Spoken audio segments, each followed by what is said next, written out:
Hello and welcome. I'm Tom Burges Watson. You're watching W News, broadcasting live from the Al Arabiya headquarters. These are our top stories. The Saudi Crown Prince Mohammed bin Salman meets the US Secretary of State Antony Blinken to discuss common efforts to end the conflicts in the region. Hezbollah confirms the death of Hashim Safieddine, a prominent figure and potential successor to Hassan Nasrallah. And with less than 2 weeks to go until Election Day, Donald Trump rallies in Georgia, while Kamala Harris sits down with CNN in Philadelphia.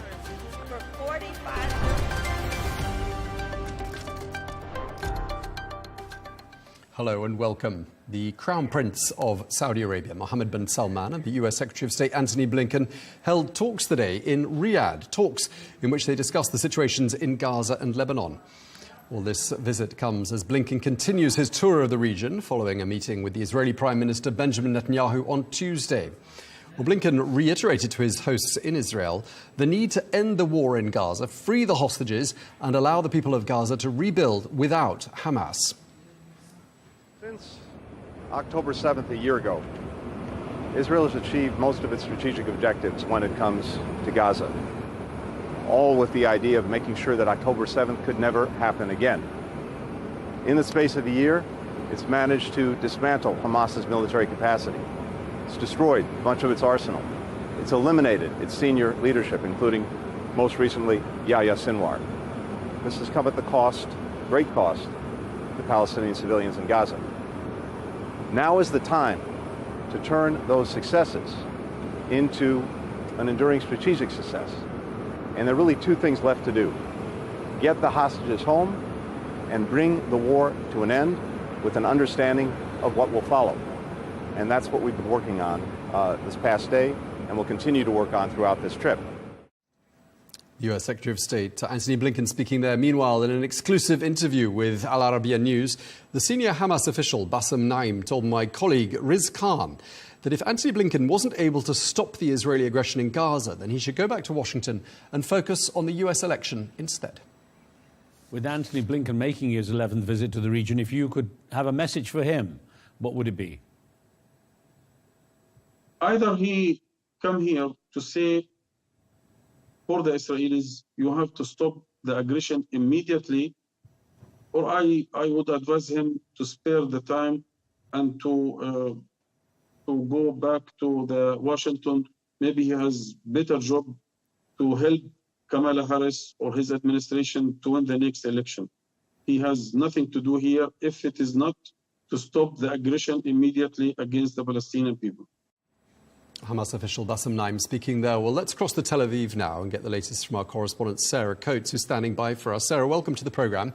Blinken arrived there in Israel with calls for a halt to the fighting in Gaza, for a diplomatic solution to the conflict in Lebanon. He's now left. Has he left empty-handed?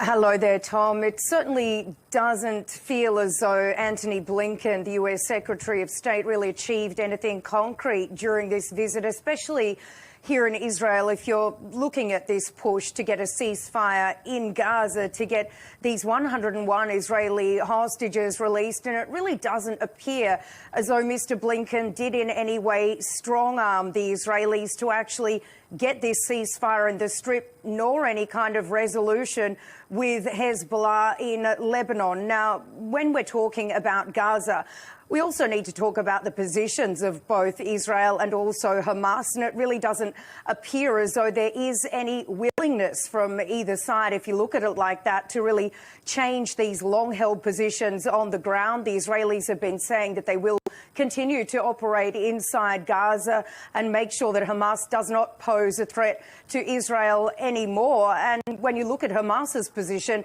it continues to say that none of these 101 hostages will be released until there is a full comprehensive ceasefire and also a full withdrawal of Israeli forces from the Strip. So if we're looking at any kind of movement when it comes to a ceasefire and hostage deal, it doesn't appear as though he achieved much. And certainly this is really being looked at by a lot of people here in the region, as we just heard from that interview that you just played that clip from there. Many people asking, well, why did the US Secretary of State make this 11th wartime visit to the region if he wasn't going to try and pressure the Israelis into actually achieving a ceasefire on the ground? Yeah, one of the things that Blinken did do was to talk about the suffering of civilians in Gaza. Just tell us a bit more about what he said on that regard.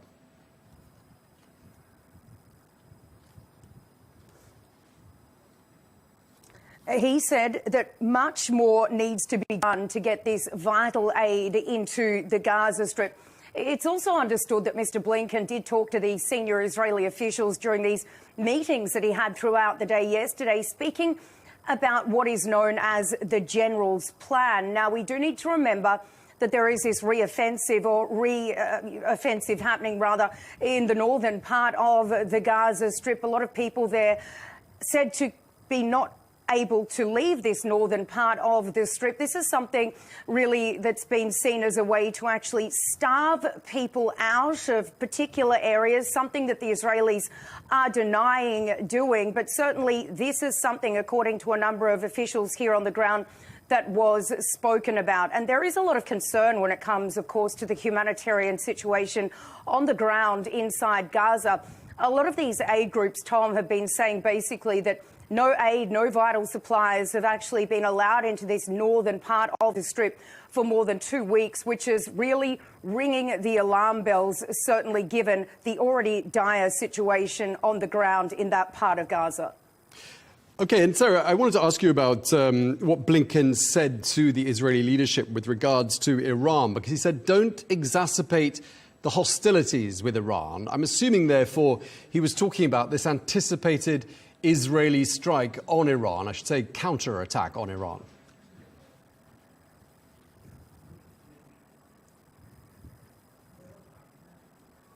Certainly, there really is growing concern over what this may look like, and there is a big push from American diplomats to try and dial Israel's response back. But we do need to remember this happened on the 1st of this month. It was an unprecedented attack. It saw about 200 ballistic missiles shot by Iran into Israel, with Israel vowing there will be a powerful response, something that Iran has not seen before. And there is also a bit of concern. We do need to remember that there was this drone attack on Benjamin Netanyahu, the Israeli Prime Minister, on his private residence in Caesarea over the weekend. We saw these pictures coming in of where this drone hit. The censorship has been lifted, and this drone actually hit his bedroom window.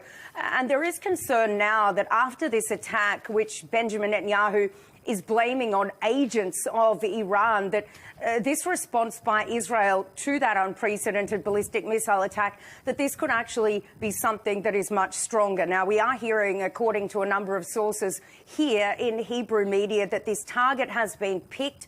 It is still unclear as to when this Israeli retaliation will happen and what it will look like, but it is certainly raising a lot of concern, not just among the Americans, but really among the global community as to when this will happen and what it will look like, that this could actually further increase hostilities in the region, Tom. And Sarah, just lastly and briefly, if you will, Hezbollah fired multiple rockets and missiles at Israel during the course of the last 2 days. What's been the scale of the damage?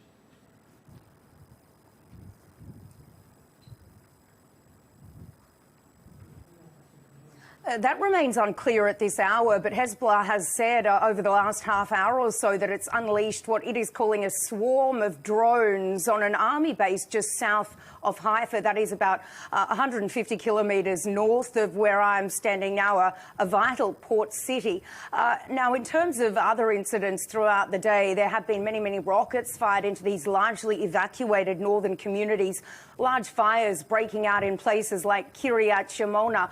And in a separate incident a little earlier today in Nahariya, there was a man in his 50s that sustained very serious injuries. He was actually hit by shrapnel from an interceptor missile. The condition of this person is unknown. And earlier this morning, for the second consecutive day, There was a barrage of rockets fired at central Israel, including here in Tel Aviv. Those rockets were intercepted in the sky just above me here, and Hezbollah says that these were aimed at a military base not far from where I'm standing, Tom. OK, Sarah Coates in Tel Aviv, thank you very much indeed for that update.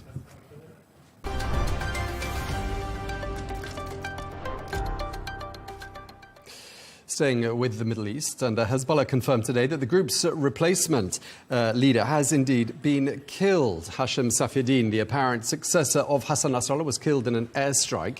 Well, Israel says he was killed along with other Hezbollah leaders in a strike on the southern suburbs of Beirut. Well, Safieddine had strong ties to Iran and did some of his religious studies there. Well, here's how people on the streets of Beirut reacted to the news of his death.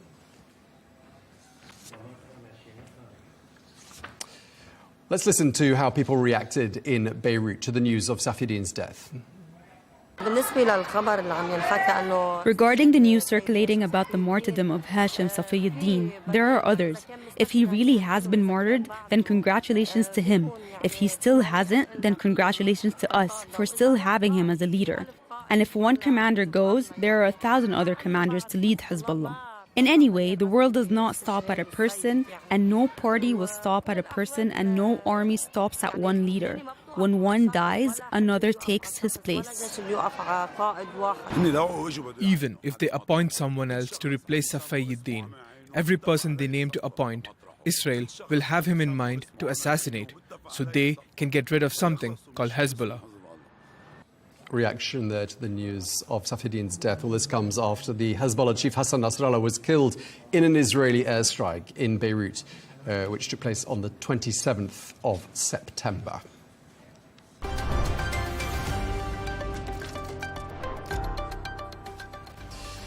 Let's bring you some other of the day's news stories now. An explosion took place in front of the headquarters of the Turkish Aerospace Organization just outside Ankara today. Initial images shown by Turkey's private NTV television channel showed a large cloud of smoke in front of the site's entrance. Well, the Turkish Interior Minister Ali Yerkaya says 4 people were killed. More than a dozen others were injured. Pope Francis met the US Secretary of Defense Lloyd Austin at the Vatican as he attended a mass for the canonization of new saints in St. Peter's Square. The 87-year-old pontiff prayed for peace in Gaza, where he said that Palestinians are suffering inhumane acts. Well, Austin earlier spoke about the situation in Gaza, saying that failure to address the humanitarian situation in the enclave could create more insurgents. In a shocking Brooklyn court case, the former CEO of Abercrombie & Fitch, Mike Jeffries, has been charged with sex trafficking and prostituting young men. Well, the lawsuit alleges he lured aspiring models from the years 2008 to 2015 with false job offers, only to exploit them during their travels. Well, if convicted, Jeffries could face up to 22 years in prison.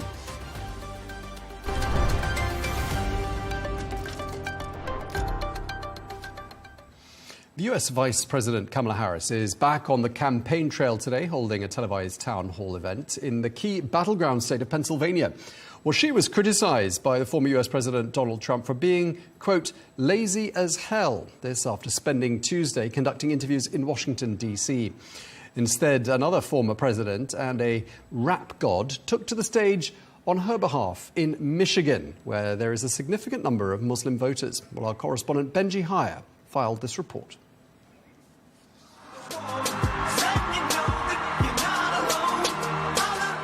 This is what a US election looks like 2 weeks out from polling day. The hip-hop hero of Detroit, Eminem, in his home state, spitting verses for the VP. Detroit! I think Vice President Harris supports a future for this country where these freedoms and many others will be protected and upheld.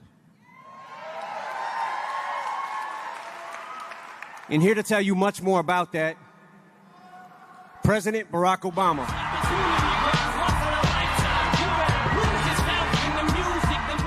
An orator of a different kind, losing himself in the world of rap. I have done a lot of rallies, so I don't usually get nervous.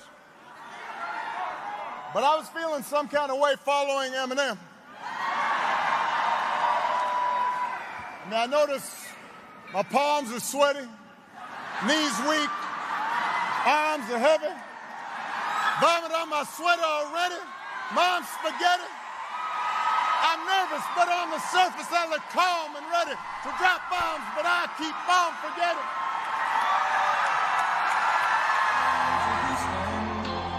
In North Carolina, no one trusts her, no one takes her seriously, and something is clearly wrong with her. Something is wrong with her. Donald Trump launching vicious personal attacks on his rival, calling Kamala Harris a low IQ individual.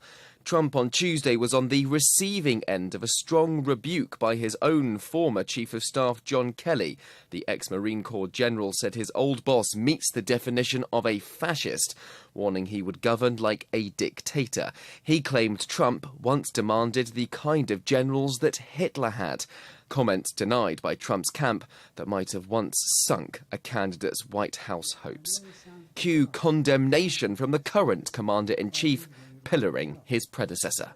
We got to lock him up. Politically lock him up.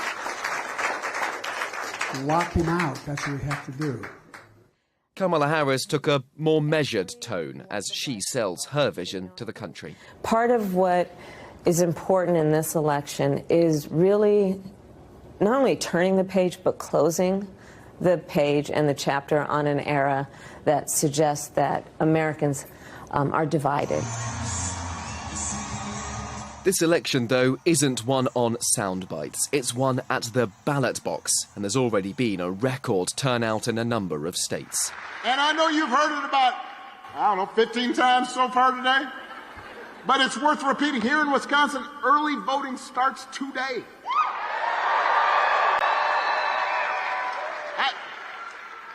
If you haven't voted yet, I won't be offended if you just walk out right now. Go vote. It's in states like these where the next president will be picked, as both campaigns enter the final push to polling day. Benji Haya, Arabiya News, Washington. Well, staying with the US election, let's cross to our chief correspondent, Simon Marks, in Washington. Simon, the two candidates, Donald Trump, Kamala Harris, crisscrossing the US today. They're trying to win over undecided voters, aren't they? And I just wondered if you could just bring us up to speed on what exactly they've both been doing.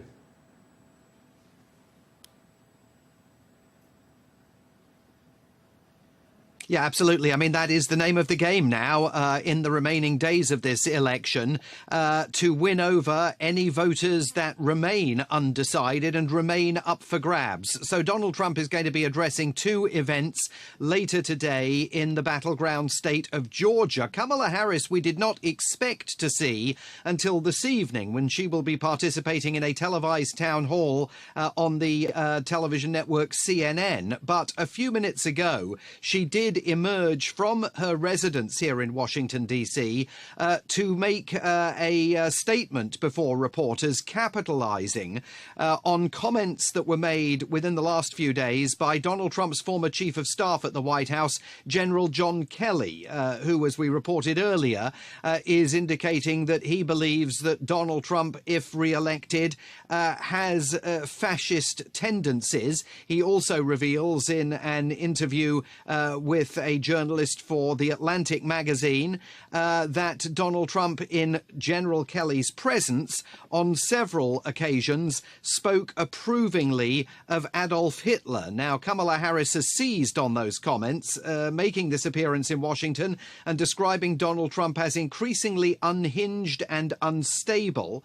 And she says in a second term, people like General John Kelly would not be there to be the guardrails against his propensities and his actions. it is worth making the point that General Kelly served fully for 2 years as Donald Trump's chief of staff. He has lodged a critique on many occasions of Donald Trump's time in office before. He has never previously revealed his view that Donald Trump has fascist tendencies, and critics of General Kelly within Donald Trump's inner circle will say that this is a man who was loyal to Donald Trump at the White House while he was observing these behaviours that he now claims to have witnessed. But there's no question that Kamala Harris views this development as very welcome for her and an opportunity, she thinks, to try and drive a stake between Donald Trump and any floating voters out there that are still flirting with the possibility of backing the former president.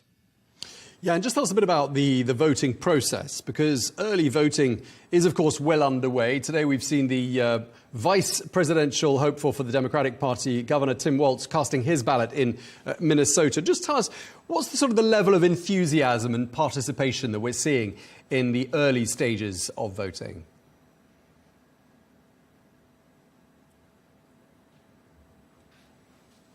Yeah, it's a very interesting issue. And of course, it puts paid to the whole sort of concept of election day. I mean, November the 5th is basically now the day on which this election will simply wrap up. It has been underway in many states, in some states, for several weeks now. As of this morning, more than 25.2 million Americans have already cast their ballots in this election in the key battleground states of Arizona, Georgia, Michigan, North Carolina, Nevada, Pennsylvania and Wisconsin. Almost 6.5 million ballots have been cast. Nationally, you're looking at around 20% of the electorate having already cast their ballots. That is lower than the number of people who in 2020 had used early voting as of this moment. And that's why you're seeing Barack Obama, Kamala Harris, Donald Trump, the surrogates campaigning for him, hammering away at this idea of getting people out to the polls early for two reasons. One, because it guarantees they voted and they don't have to worry about ginning them up as we get closer to quote unquote election day, but also because it will give them a sense through exit polling and the monitoring of other data, whether these voters that are showing up at the polls early are registered Democrats or Republicans. It will give the parties a sense of how much work they've still got left to do in the days remaining of this campaign to get the vote out. And Simon, just lastly, all the opinion polls suggest the economy is the most important thing on voters' minds. So just tell us, what sort of indicators are we getting about the health of the world's #1 economy?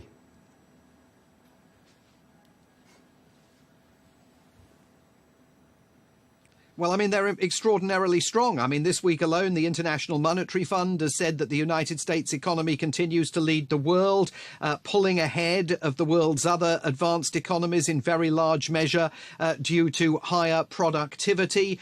Treasury bond yields have been spiking here in light of fresh economic data that's been reported within the past few weeks relating to output and also relating to the number of new jobs that have been created.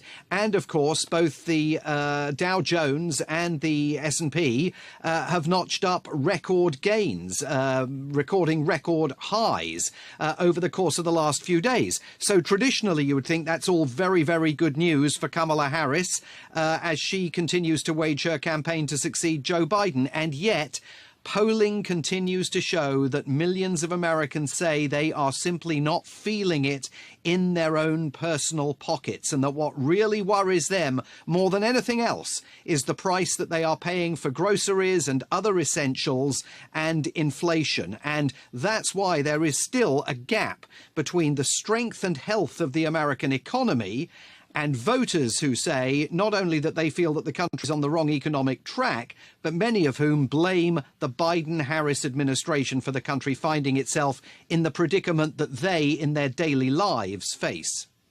OK, well, thank you very much indeed for that. Simon Marks, our chief correspondent in Washington. Thanks a lot. Now to a transatlantic row about the US election. And the governing UK Labour Party is denying any wrongdoing after Donald Trump's campaign team made a formal complaint to the Federal Election Commission. All this over claims of foreign interference by the Labour Party. Our correspondent in London, Ollie Barrett, filed this report.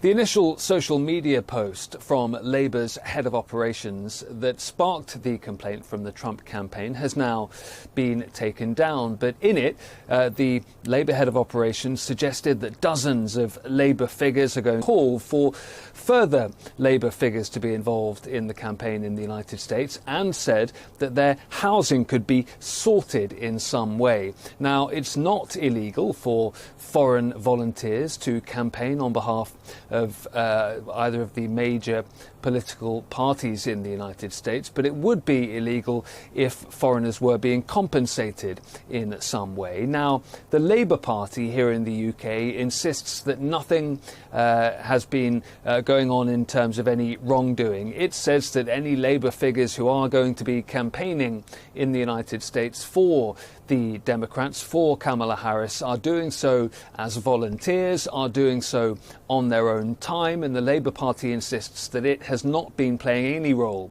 in organising or funding these trips. We've also been hearing from Downing Street today, which insists that whoever wins the US election in November, that Keir Starmer, the UK Prime Minister, and his administration will work closely with the next president, whoever it is going to be. Keir Starmer himself, the UK Prime Minister, insists that his relationship with Donald Trump can remain good despite this episode, despite this row. Keir Starmer has been investing significant political capital in trying to reach out to President Donald Trump to try and establish a good relationship with the man who could be the next US president, who could be returning to the White House after November's election. In fact, in September, when Keir Starmer was visiting the United States, he didn't meet with Kamala Harris because he said at the time that their diaries didn't work out to fix a meeting. He did visit with Donald Trump at Trump Tower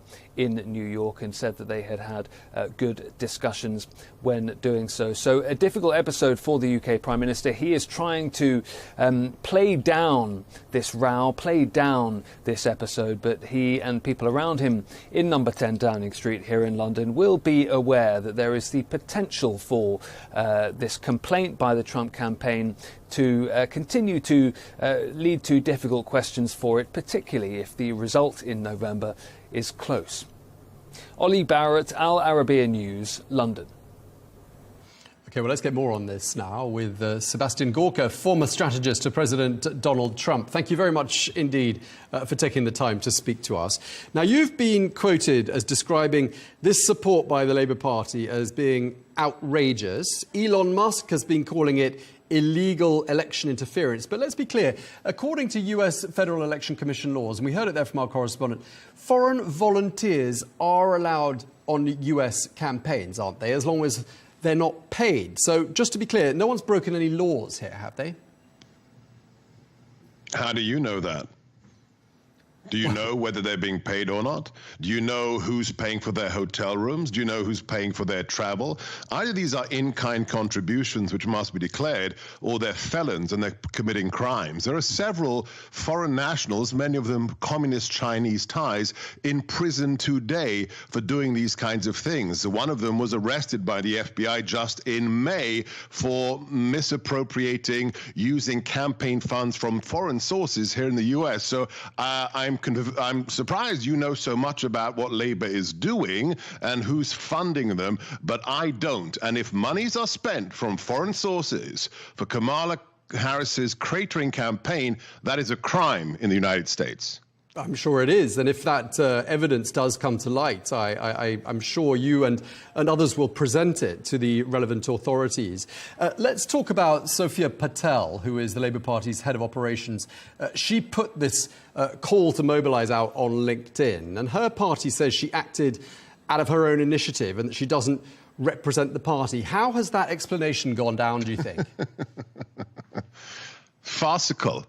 It's a joke. It's like a fart in a submarine. Are you serious? You're the head of operations and you're going on a professional platform, the biggest in the world, called LinkedIn, and you're saying, hi, why we've got 100 people we want to send from the UK to 4 battleground states in the US.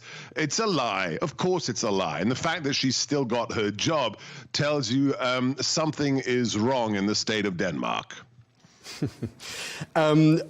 It's fair to say, isn't it, that the Trump campaign has had some support from some sympathetic British politicians in the past. I'm talking about Nigel Farage, the former Prime Minister, well, the short-lived British Prime Minister Liz Truss. How is this different? Well, very clearly, individuals coming here and appearing, giving a speech for free is incomparable to this. I mean, let's do a little bit of whataboutism, which the elite so thinks is a problem. What if President Trump, whilst in office, had sent 100 members of his America First team to the UK to work for the Tories or for Nigel Farage? Could you imagine what Auntie B, could you imagine what the Oxbridge set in Downing Street, Keir Starmer et al. Would have said? There would have been absolute riots, pulling out of hair, screaming on BBC4. We know what would have happened. The absolute hypocrisy is without limit. But they think they can do it because what? Because Kamala's desperate? We know what's happening here. The people who are hated because they are quote-unquote members of the elite think they get to do whatever they like. It's going to put the British Prime Minister, Sir Keir Starmer, in a rather tricky position, isn't it, potentially, in about 2 weeks' time, if Donald Trump wins, and I'm sure you think he will win. Do you think it's going to really test the special relationship between the United Kingdom and Washington? Well, look at what we've had to date. The imbecilic Lammy has yet to apologize for calling my former boss, the current leader of the opposition, the man who may, God willing, win in 13 days, a neo-Nazi psychopath. I mean, that's the man who's supposed to represent the foreign affairs portfolio for the UK, with which we're supposed to have a special relationship. And he thinks he gets to call the potential future commander-in-chief a neo-Nazi sociopath. I mean, what has the Labour Party become? I mean, I grew up under Maggie Thatcher, but no one, and the Kinnock would never have done this. None of even Michael Foot's team would have ever done this. This is unconscionable. It looks as if they wish to sabotage the great relationship between London and Washington, and also undermine the president's very warm feelings for the UK. So Labour seems to have completely lost the plot, I'm afraid.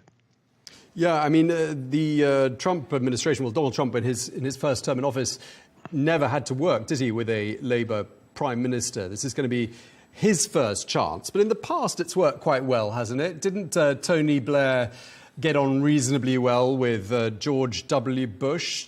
It is possible, isn't it, for there to be a good working relationship? But George W. Bush represents the establishment. I mean, the defunct, extinct rhino establishment, the Republicans in name only. This is very, very different. I mean, look, this is the recrudescence of representative government, which is called pejoratively by the left populism, which is weird because when you're very popular, then that should be the whole point, shouldn't it? So you look at what Brexit represents, what Nigel represents, President Trump, Modi, Maloney. This is the rebirth of representative politics across the planet. So please don't compare America First, Donald Trump, or any of us to the Bush old school, club network of the old school Republican Party. This is a different age. But to think that a man received with all the pomp and circumstance with which the late great Queen Elizabeth received President Trump, that man has to put up with the likes of Lammy and Starmer trying to sabotage him, makes you think twice about what the modern Labour Party has become. Okay, well, thank you very much indeed for taking the time to speak to us. Really appreciate it. Sebastian, Gorka, thank you. Thank you. Thank you.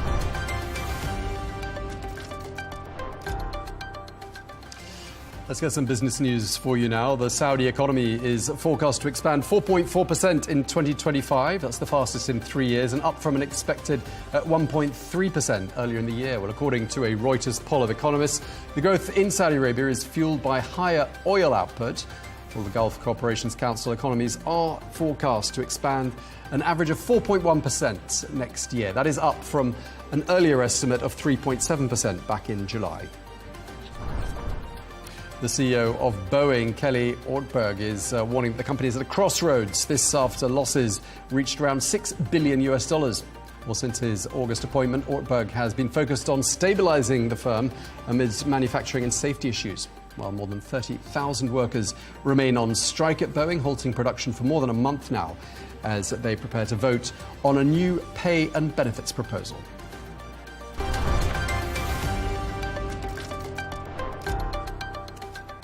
Before we go, some sports news for you. The NBA legend LeBron James and his son Bronny today made history as the league's first father-son duo to play together. Well, not only are they the first to compete in the NBA at the same time, but they also played on the same team.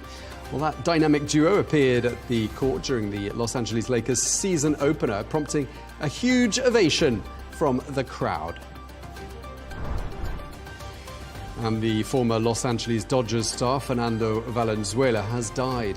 A beloved figure in baseball, Mexican-born Valenzuela pitched 17 seasons in MLB, most notably with the Dodgers, where he helped lead the 1981 team to victory over the New York Yankees in the World Series.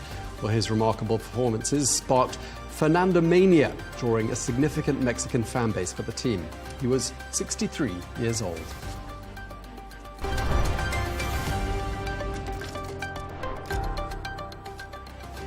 Just before we go, a reminder of our top stories. The Saudi Crown Prince Mohammed bin Salman meets the US Secretary of State Antony Blinken to discuss the common efforts to end conflicts in the region. Hezbollah confirms the death of Hashem Safieddine, a prominent figure and potential successor to Hassan Nasrallah.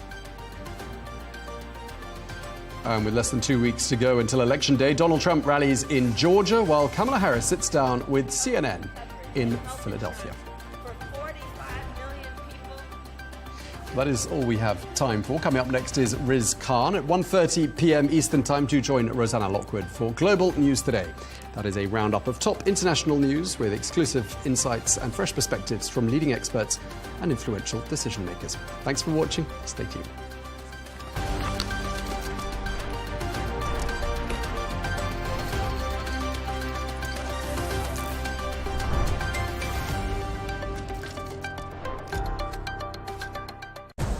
Arabiya News, we go beyond the headlines. From the latest breaking news to in-depth coverage of global events. We're not bought or sold. Nobody owns us.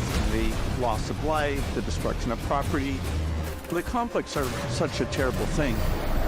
Context and analysis to help you see the full picture. The world is in a very dangerous place.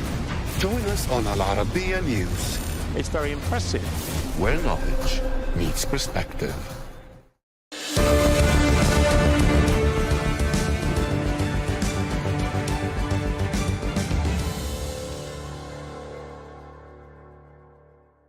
Hi, I'm Riz Khan. Welcome to the show. From Tehran to Tel Aviv, Beirut to Jabalia, people on the ground are braced for the next act in the ongoing tragedy of war in the Middle East. The US Secretary of State returned to the region this week for another round of shuttle diplomacy, made more urgent perhaps by the possibility of a breakthrough before the looming US elections. Meanwhile, shells continue to claim lives in Gaza, missiles and rockets crisscross the Israeli-Lebanese border, while Israel ponders its response to an Iranian fusillade. We've gathered a group of influential and informed figures to steer us through the complexities of what lies ahead for these war-weary lands. Well, it's been 1 week since the first reports that the Hamas leader Yahya Sinwar, believed to be the mastermind of the attacks against Israel on October the 7th last year, had been killed by Israeli soldiers during a firefight in Gaza. While some celebrated and others mourned, there were many who hoped, even believed, the moment presented an opportunity to agree a ceasefire and hostage release. But the first response of Hamas and Israeli leaders quickly dampened such optimism. So what does the future hold for Hamas after the death of its leader? Well, I'm joined now from Doha by the group's head of international and political relations, Dr. Bassem Naim, in what is the first interview by a Hamas leader since the death of Yahya Sinwar.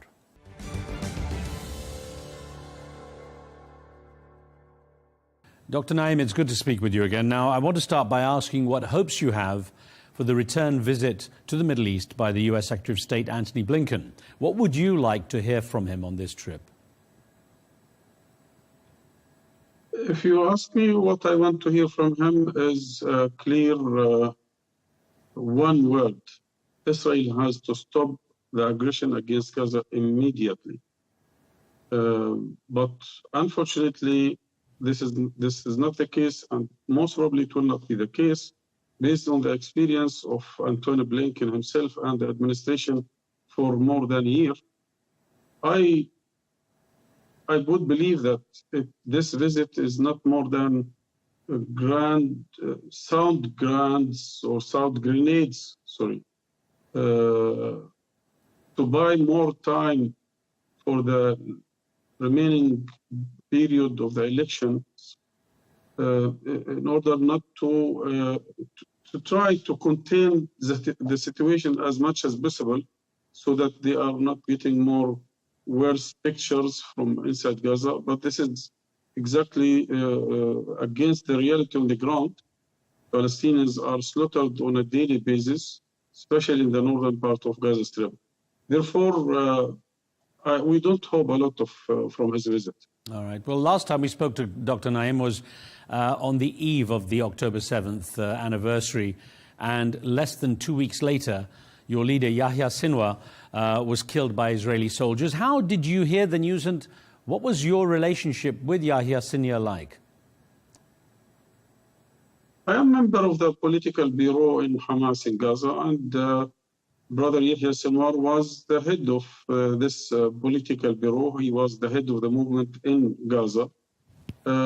I think I have a relationship to a man who was strongly committed to his people, to his nation, to the struggle for a just cause in Palestine, dreaming of a better future for the Palestinians. Therefore, I'm sure this end of Yahya Sinwar being killed accidentally by Israeli forces is showing how it is a clear example how the Israeli propaganda for more than a year was fabricating stories and photos in order to create an image of Hamas and the leadership of Hamas, that he was hiding under the ground in tunnels, using his own people as human shields, or the captured Israelis as human shields. It was really surprising for everyone, including a lot of us, that he was fighting in the front lines in a very courageous way against the aggression, against the Israeli forces. Unfortunately, all the support from the Western countries, in the United States, UK, who sent very sophisticated intelligence tools, including airplanes, to detect any movement or any voices under the ground, 20, 30, 40 meters.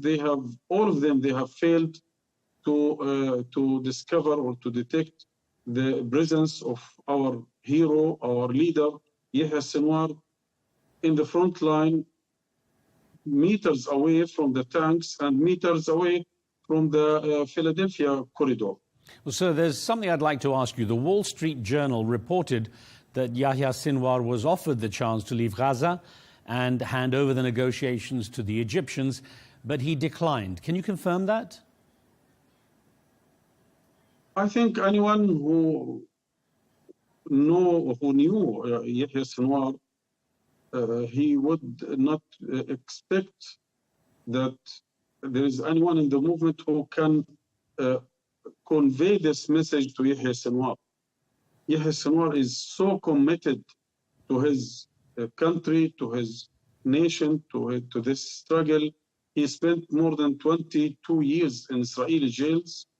And when he was released in Gilad Shalit prisoners deal, he was released after 22 years with the same strong commitment to the same cause he was jailed because of. Therefore, sometimes we have heard some offers from the mediators or from through the media, from Israeli sources, that there is an offer if Yahya Sinwar can leave the country, he and his and the other leaders of Hamas, I mean the top leader of Hamas and the top leader of Al-Qassam Brigade, it could be a way or a step towards reaching a ceasefire or an end of this aggression. But we didn't receive a serious offer, an official offer in this regard. But I'm sure, again, no one would or can or would be able to convey such an offer to Yahya Sinwar, who has chosen to die in this very courageous, heroic way. Well, have there been any discussions about the return of his body, or are reports true that the Israelis are trying to use it as a bargaining chip for the release of their hostages? First of all, there are thousands of Palestinians along the last 56 years. I mean, thousands of Palestinian bodies are still in Israeli hands, and they are using them to pressure the families and the parents of these Palestinians. But it could be strange if I say that we believe that the body of Yahya Sinwar and the body of all these thousands of Palestinians inside the so-called number cemetery, or that they are liberating at least few meters of our occupied territories inside historical Palestine.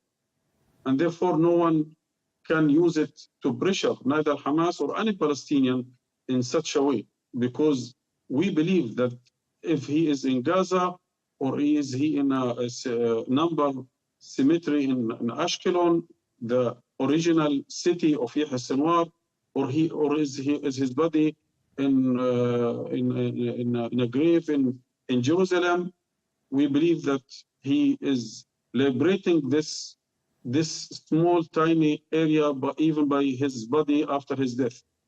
Well, Dr. Naim, there will be people on both sides who hoped the death of Yahya Sinwar would create an opportunity to end the war and the suffering, but the early reaction from both Hamas and the Israelis has largely dampened the hopes of that. How have prospects for peace been affected by the death of Yahya Sinwar?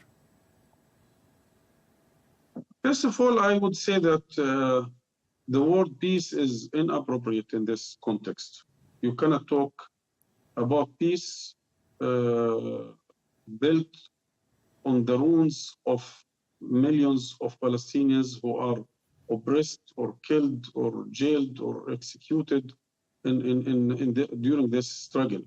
If anyone is seeking peace, he has to seek before that justice. He has to accept or to offer a serious chance that the Palestinian can achieve their genuine rights of independence, self-sovereignty, right of return. Otherwise, you cannot talk peace after such horrific massacres and committing a genocide for more than a year. Maybe we can talk about a chance for reaching a ceasefire, but we cannot talk about peace or settlement of this conflict. No one can in this region enjoy settlement, enjoy peace or prosperity or security or stability in this region without the Palestinians having their genuine rights of dignity and freedom and independence. The chance of achieving a ceasefire, it was never depending on one person in the movement. The decision in the movement is an institutionalized decision. It is not the decision of Yahya Sinwar or Ismail Haniya or any other one. It is the movement with all its leadership and shura councils who are deciding for the way to proceed forward. Therefore, it is not about Yahya Sinwar, and this is the struggle of Palestinian people again for their dignity and freedom. And Hamas is still committed to the same stance has been taken by the movement at the time Yahya Sinwar was the head of this movement, which is the deal or the offer brokered by the mediators on July 2nd. And we are still committed to this deal, and we are ready to go for the implementation of this deal immediately. Well, Dr. Naim, I hear what you say, but Ismail Haniya and Yahya Sinwar were both very well-known figures who'd been a part of Hamas's leadership for many, many years. So I wonder, in your opinion, who could take their place? Hamas is a very big movement, and Hamas is in Gaza, in the West Bank, in the diaspora, and Hamas is have a lot of very historical leaders. Maybe some of them are not well known, like Yahya Sinwar or Ismail Haniya, but I'm sure we have very or extraordinary distinguished leaders who can lead the movement in the same path, in the same tracks was taken by Ismail Haniya and Yahya Sinwar. Now this issue, this topic is discussed in the Shura councils of the movement, and we have our time to decide who is going to lead the movement or what the form of the leadership will be in the next few weeks or months. But again, it is not about who is leading the movement. This is an institutionalized movement. There are a Shura Council in Gaza, in the West Bank, in the diaspora, and all those together who are deciding for the next step.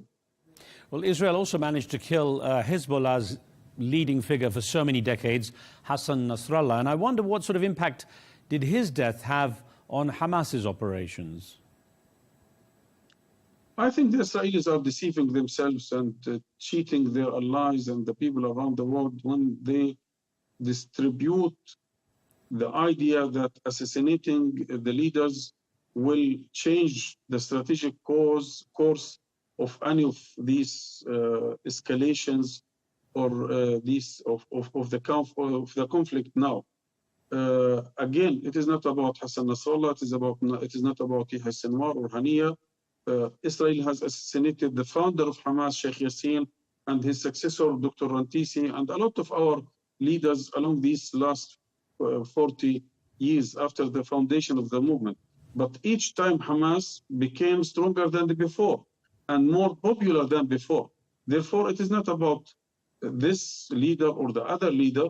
Again, it is about the struggle of people who are fighting for their dignity and freedom and independence. Yes, we consider the loss of these leaders, including Sheikh Hassan Nasrallah, is a big loss, and it is a painful loss. But at the same time, it will not change. It will not change the main course of this conflict, and it will not affect strategically this escalation. People will continue to fight for their for this just cause, and Israel is again deceiving itself and cheating the people around the world if they believe that they might change the map on the ground or the future of this area. Well, sir, to look at the ongoing situation on the ground, Israel says it's aiming to wipe out Hamas militants who are trying to regroup in northern Gaza. If they are successful, could Hamas recover? First of all, what they are targeting every day, and I think all international media, not only local, regional media, are witnessing this, are children and women and elderly. They have destroyed neighborhoods, shelters, schools, hospitals again, and therefore it is not about Hamas fighters. Hamas fighters are still fighting, and they can caused a very harmful attacks against the Israeli army. 2 days ago, one of the biggest leaders of the army killed inside Jabalia refugee camp, beside other officers who was attacked in the same attack. Therefore, when it comes to Hamas fighters, I think this is the third or fourth incursion from the Israeli army into Jabalia refugee camp and Jabalia neighborhood. And you can imagine that Jabalia neighborhood and Jabalia refugee camp is about 1 by 1 square kilometer. To enter into this area for the fourth time, and each time they face nearly the same strong resistance, I think it is indicating the failure of the strongest army in the region to push the resistance on the ground to surrender or to raise the white flag. Therefore, they can do it again and again. The Palestinian people, innocent civilians, they are talking loudly in all the media.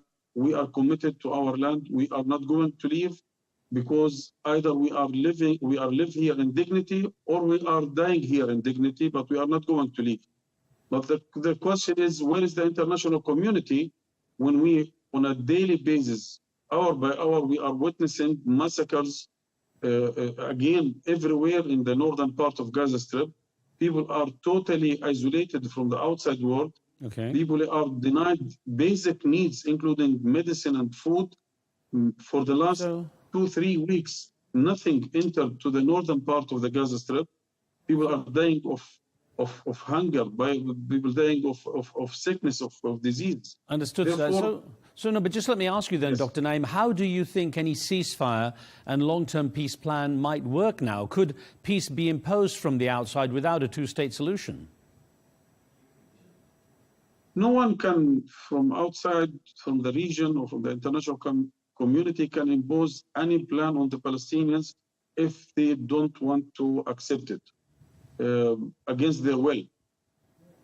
Again, the only way to reach settlement of this conflict, to reach stability, security, prosperity in this region, is to give the Palestinians their legitimate, genuine rights of an independent, self-sovereign state, the right of return, to guarantee the right of return, and to accept the Palestinian as people like any other people who have all the right of freedom and dignity. All right. Yes, we have offered again a hand for more than 30 years, a hand for a political solution. But what is the result? What we are witnessing today is the result of this so-called Oslo agreement. After 30 years, more settlements, more Judaization of Jerusalem, more incursions into Al-Aqsa Mosque, more massacres in the West Bank and in the Gaza Strip. I think Palestinians, as people, as mature people, have all the rights to achieve their genuine rights of dignity and freedom. Well, sir, since we last spoke, more Palestinians in Gaza and the West Bank have lost their lives, and there's only about a quarter of Gaza's buildings left standing. If and when there's a ceasefire, it's going to be an incredibly difficult task ahead to rebuild. So what chance there is that this can happen, this rebuilding can happen, and from where would you expect there to be help? I'm sure if we can reach a ceasefire today, that on the second day there are a lot of our friends, allies, including Palestinians in the diaspora, who have declared publicly, we are ready to rebuild Gaza on the second day after a ceasefire. A lot of countries, international bodies, who have declared their readiness to rebuild Gaza, maybe much better than it was. But again, we are in urgent need for a ceasefire. And I think that we have already a deal on the table, and the international community, and especially the Americans, have to oblige Israel first to respect its obligation as an occupying power, and to stop all these blatant violations of international law, and also to withdraw from the re-occupied territories in the Gaza Strip, and to stop this aggression and to go for a serious prisoner deal. All right. Well, meanwhile, there are some Israelis already talking about their plans to build new settlements in the ruins of Gaza, and they suggest the Palestinians should leave Gaza for other countries in the region or further afield, go into Europe. Makes me wonder, do you ever expect to return to Gaza at some time yourself in the future? And how long do you think it could be before that could happen? I'm sure I will return to Gaza, inshallah, soon. If the Israelis dream of resettlement of Gaza Strip, they can continue to dream. Their settlements were in the Gaza Strip from 1967 up to 2005. At some times, it was well known that the former Israeli Prime Minister Yitzhak Rabin, when he said, "I hope I can see at some time that the sea swallow Gaza Strip," and Sharon has said Netzarim is not less important than Tel Aviv. In a few weeks, he left the Gaza Strip. Palestinians in Gaza and generally in the Palestinian territories will not raise the white flag, will not surrender, and they will continue to struggle for a better future for their children and for an independent, self-sovereign state. Well, you know, Dr. Naim, all eyes are on the US election right now, and the question gets asked a lot, but the potential answer might change based on what the candidates say. So I wonder, at this stage, in your opinion, who would be better for the future of the Palestinians? Would it be Donald Trump or Kamala Harris?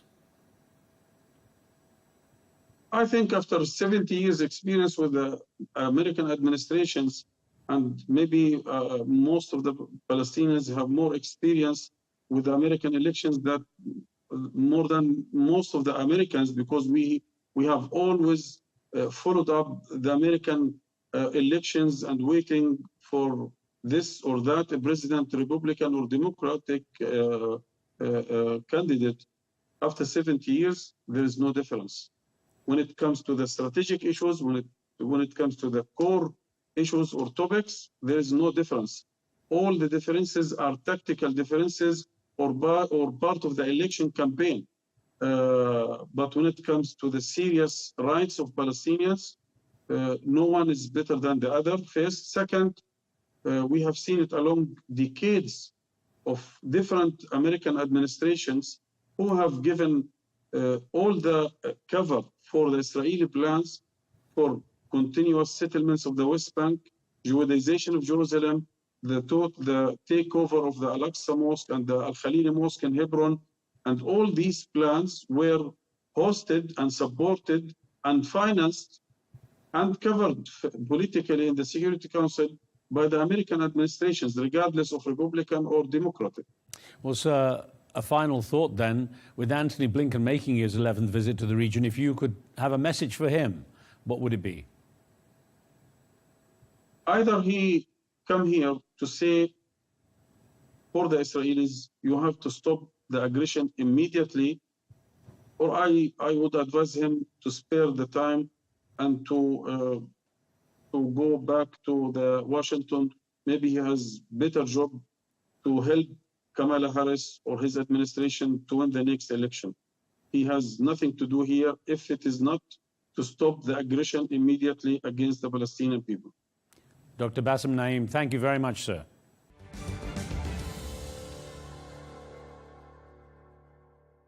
My next guest is Elliot Abrams, who served under Presidents Trump, Reagan, and George W. Bush as a foreign policy expert. Under President Bush, he was the Deputy National Security Advisor handling Israeli-Palestinian affairs, and he was made Special Representative for Iran and Venezuela during Donald Trump's administration. Mr. Abrams is currently a Senior Fellow for Middle Eastern Studies at the U.S. think tank, the Council on Foreign Relations.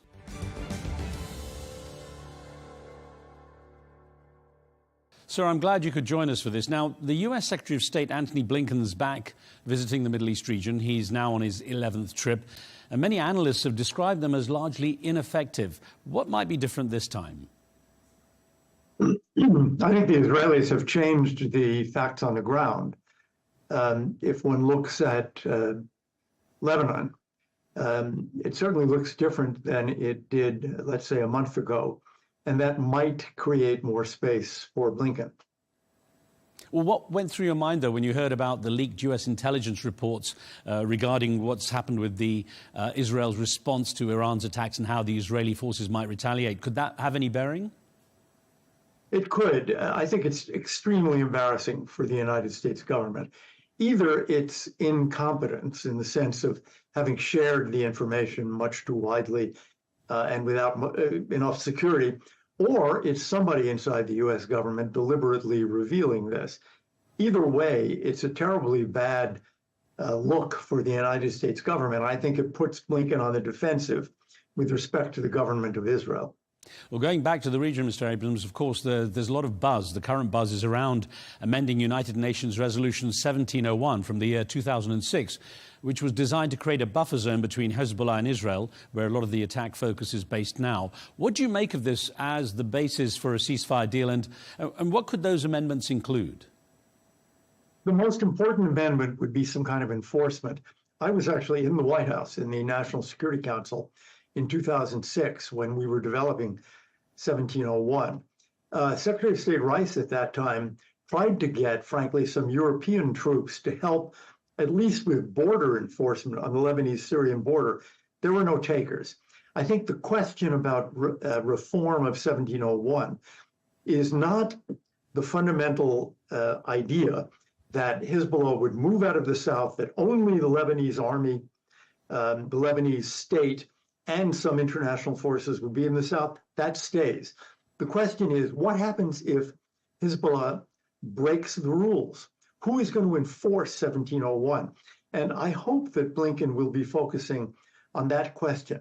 Those are the amendments, I think, that are most important. Actually, that's a very important point you raised there, sir, because I was going to ask you, with your experience of the region, how you assess Hezbollah's recent demonstration of its capabilities, and do they even have any incentive to accept amendments to that resolution 1701? They have some incentive. They've been decapitated.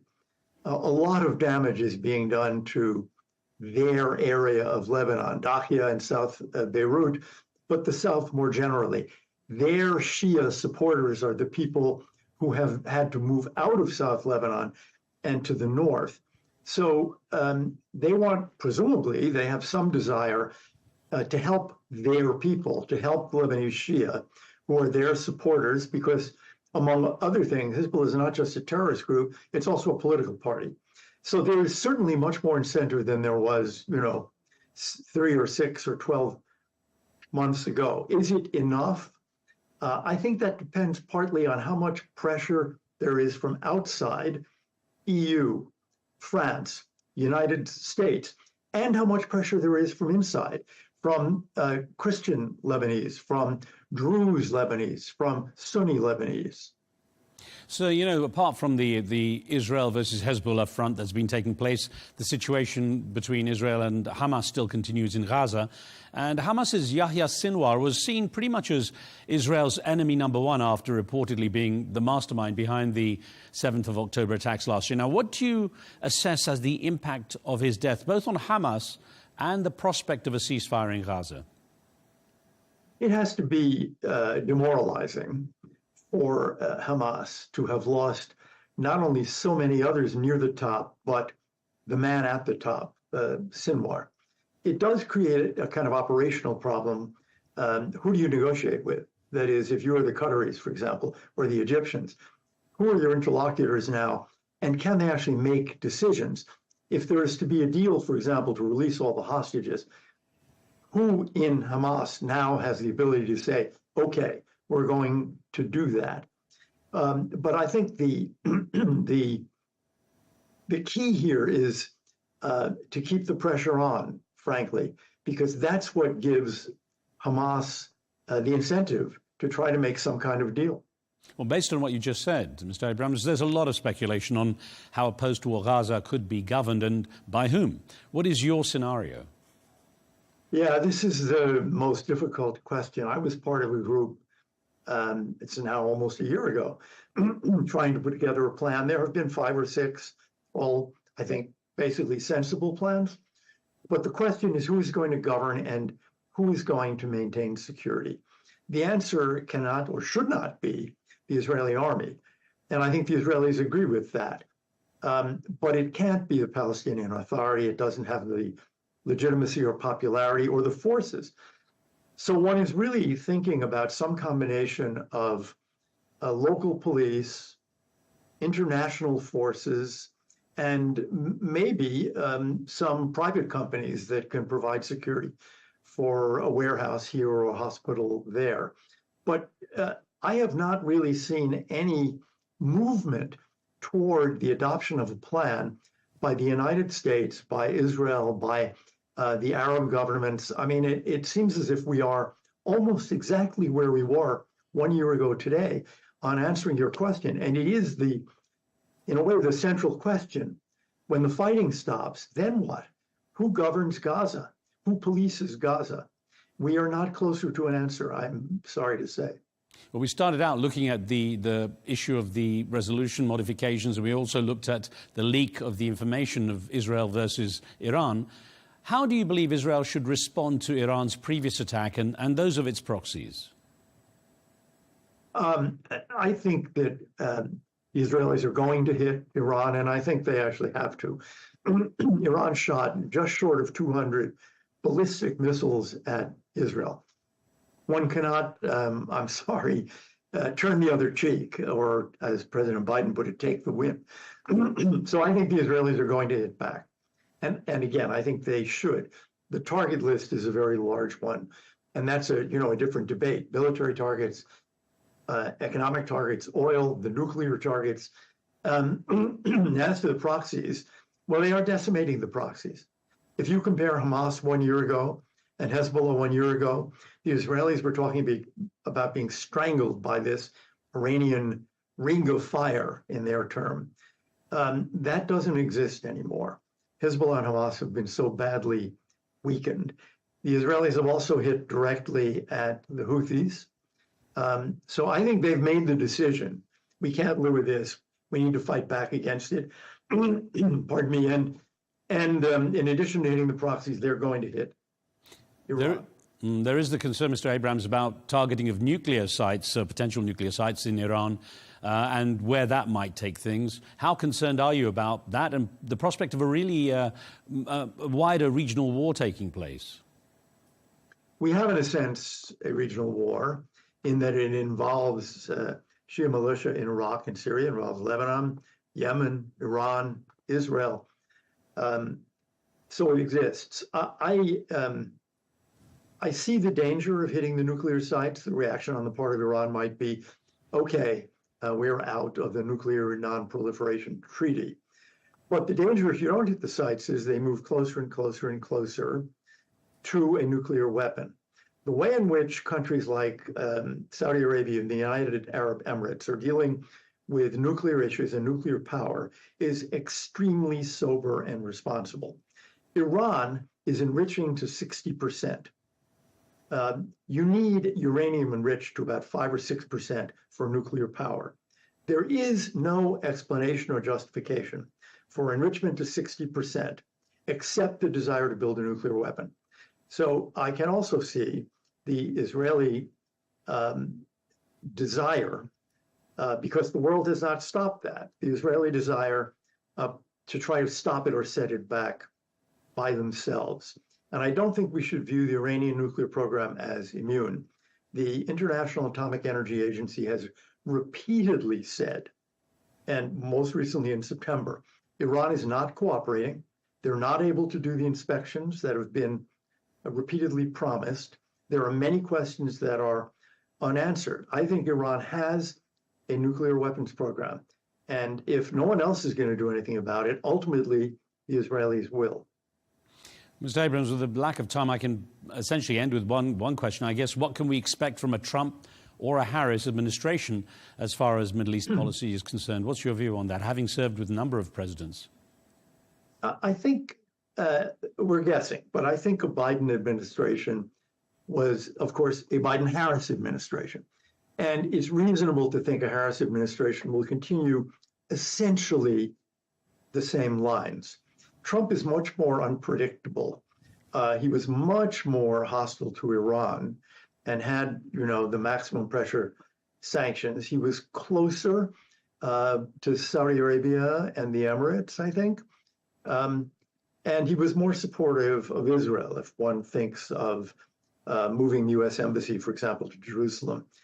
But he is an unpredictable person. So it's harder to say what he would do. I do think, though, from the point of view of Iran, he would be a much tougher opponent than a Harris administration. Ali Abrams, lots of questions, not enough time. I look forward to speaking with you again. Thank you, sir. Thank you.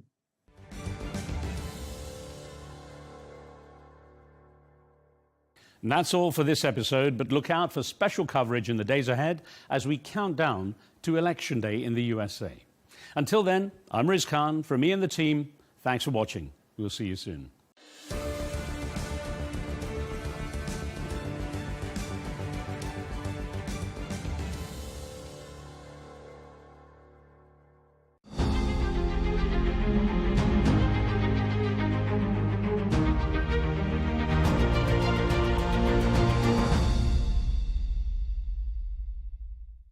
It's great to have you. Thank you so much for joining me. I just want to kick off by getting your assessment of where we are today. We're going into an election season. These two candidates have widely divergent views about America's place in the world. How do you see this all panning out? Yeah. Well, I think we have to start with where we are in the world today. Yeah. Where we are in the world today is we have more conflict, and more conflict that is connected than we have had at any time in my lifetime. We have Russia's invasion of Ukraine. They're getting support from Iran and from North Korea. They're getting tech from China.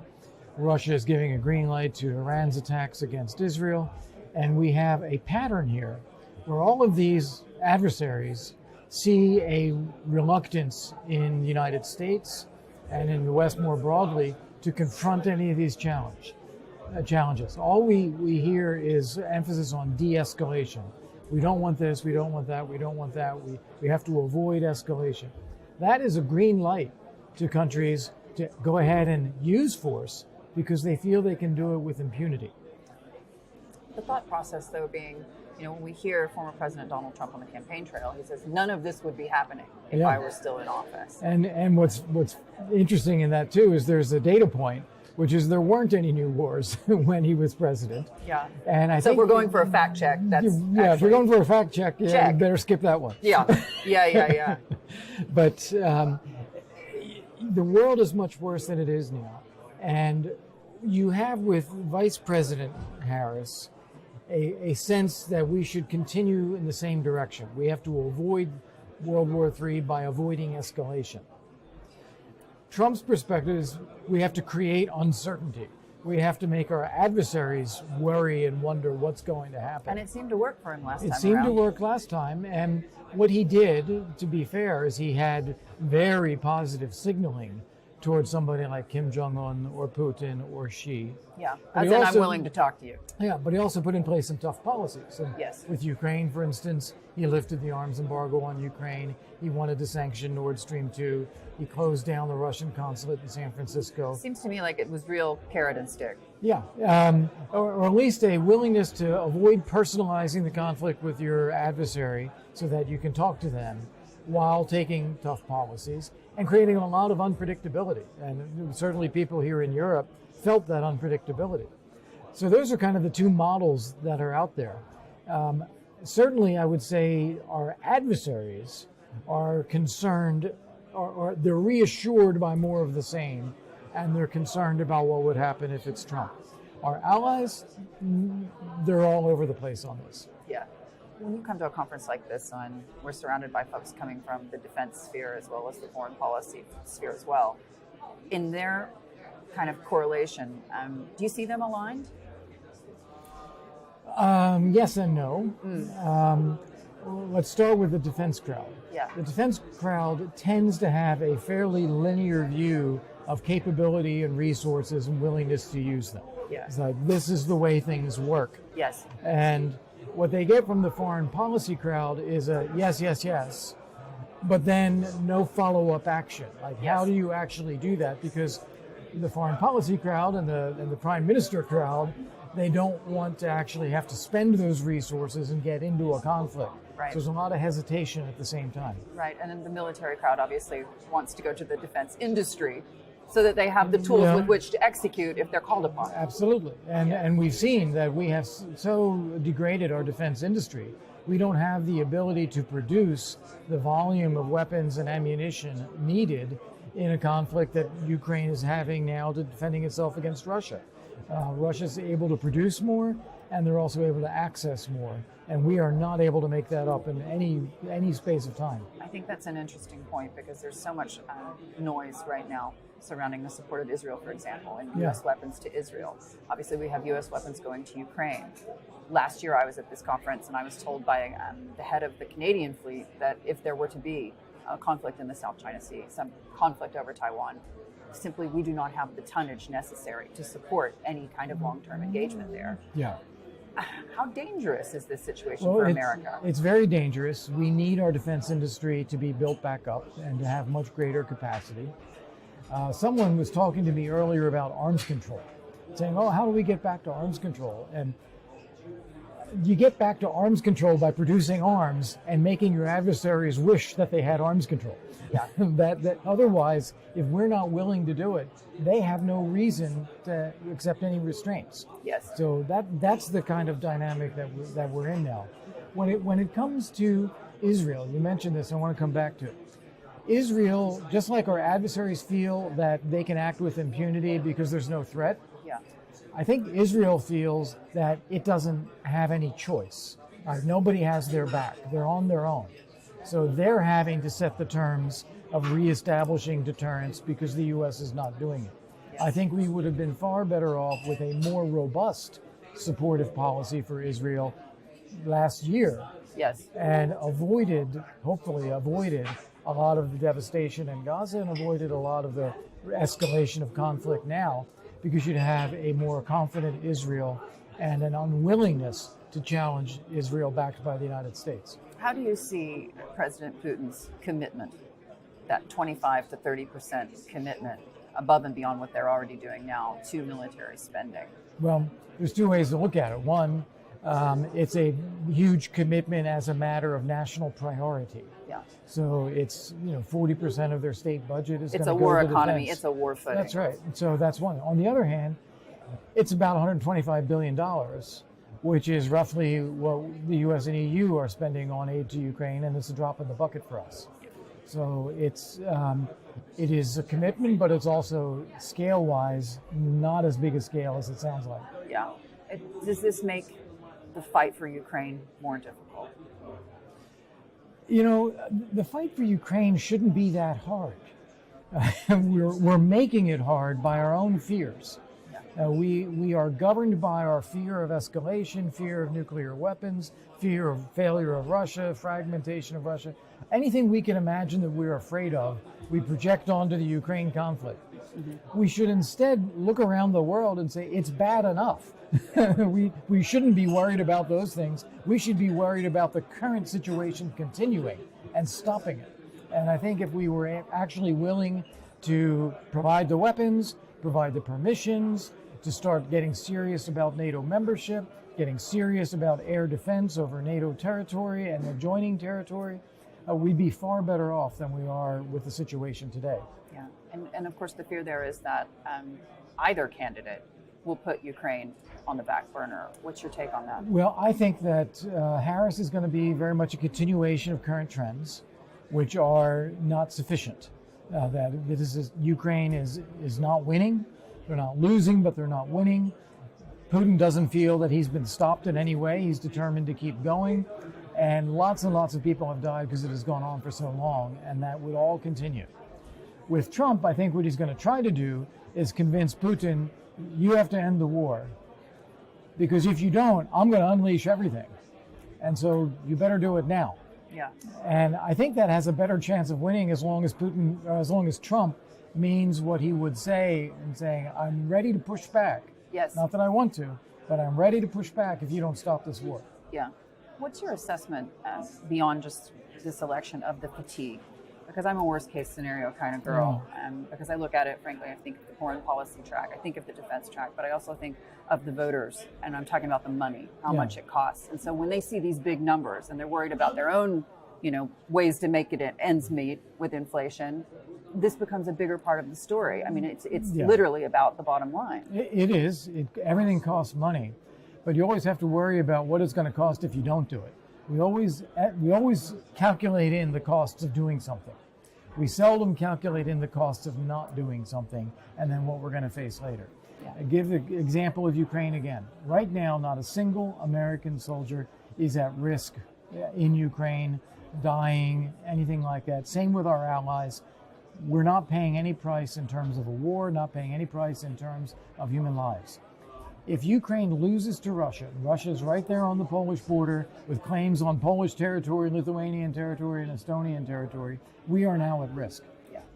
And we could have Americans die. We could have ourselves in a war defending our allies that we can prevent if we see Ukraine win now.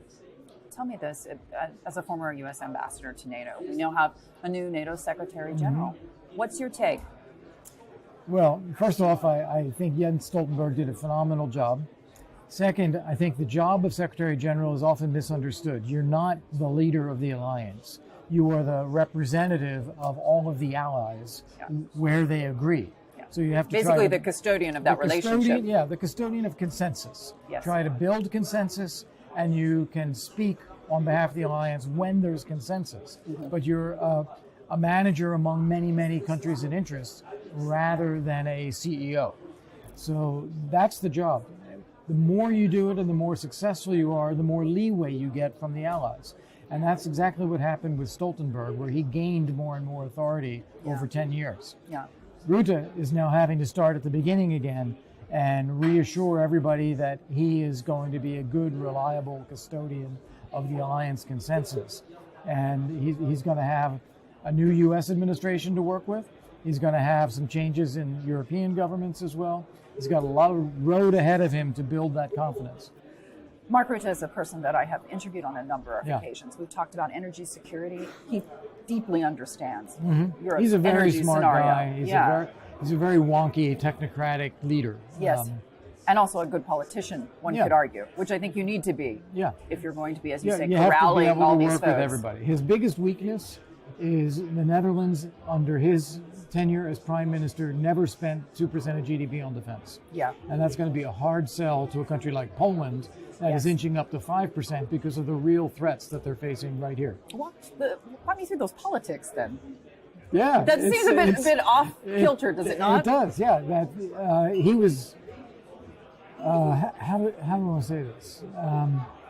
You have countries in the north and east of Europe that are looking at Russia as a real and growing threat. And they're spending 2, 3, 4, Poland getting close to 5% of GDP on defense. You have countries in Western Europe that say, well, yeah, but we have difficulties. We have budget deficits. We have healthcare. We have education. And his country is one of those countries. And his country is one of those countries. So they did not spend 2% of GDP on defense, despite now 12 years from the NATO-Wales summit in 2014, where everybody said they would. So I remember that summit. It was cold. This is a pretty harsh divide within NATO of those who are spending and those who are not. And it was not viewed very favorably in Central and Eastern Europe that he would even be considered for Secretary General as a result. On the other hand, he has very good relationships with people, as you say, natural politician, gets along well with Germany, France, the United States as well. So he got backing for his tenure as Secretary General. But now he needs to win everybody over. And I think that's why I pointed out he still has a road ahead. Jens had that. He had convinced everybody. But Rutte's going to have to convince people. Excellent. Talk to me about this one. Okay, so this is the man who understands energy security. That's something that Ukraine, yet again, moving into what could potentially be a really tough winter. How do you assess NATO's ability, capacity to support them? Well, NATO's not an energy organization. Very true. When you look at energy security, there is an element to which you have to provide physical security for energy production and transmission. And we could be doing things that we're not doing. Like what? Air defense. The way Russia knocks out Ukraine's energy grid is through missiles and drone attacks. We could be doing air defense at a minimum, telling Poland and Romania it's okay to defend your own airspace so that Russian missiles and drones don't fly through it anymore. That would be already a step. But if I were Poland and Romania, or if I were in the U.S. administration, I'd be saying that you should have an extended air defense zone so that you don't face a risk of these dangerous objects coming within 100 kilometers or 150 kilometers of your airspace. Yes. So that no NATO territory population is going to get hit with anything. And that would benefit you, obviously, protect your people, NATO collective defense, perfectly legitimate. It would be with the permission of Ukraine, so no one should have anything to complain about. And it would have the derivative effect of providing some coverage over Ukrainian territory as well and protecting some of these energy supplies. Yes. So that's an example of something NATO could do that it's not doing. And that would help protect energy. But then the other side of energy security is building up energy capacity in Ukraine, linking it to the European Union, and cutting off access of Russia to global energy markets. We haven't been serious about this. No. We sanction and then we don't implement the sanctions. Yes. Other countries are just buying up the Russian oil and gas that Europe's not buying. And I've noticed that there's a serious trend in the press that's only just now starting to be more realistic to say that these sanctions have worked when we who understand energy markets know that they have not. No, they have definitely not. In fact, I was in Greece about a month ago, and they were telling me that when people thought sanctions were real, the mix of Russian gas in the Greece gas market was down close to 20%. Yeah. Now that people know sanctions are not real, it's back over 60%. Incredible, incredible. In your mind, what's keeping NATO from doing that low-hanging fruit? Is it just fear? Fear, yes. Fear. We are governed by our fears, not governed by purpose. Yes. Kurt, it's great to have you. Thank you so much for joining me. Thank you, Hadley. Good luck.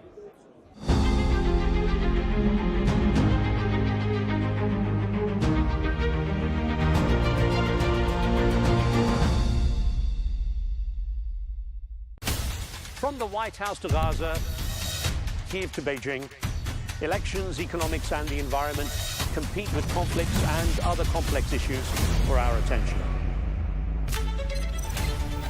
In an age of fake news, deepfake and artificial intelligence, they've got to have a vote and a say. It's important to look beyond the loudest voice to understand the truth. From newsmakers to groundbreakers, My campaign is going very well. Presidents, prime ministers, princes and peacemakers, and cultural tastemakers. As Arabs, as Middle Eastern, we're too emotional. Join me on the Riz Khan Show for empowering conversation.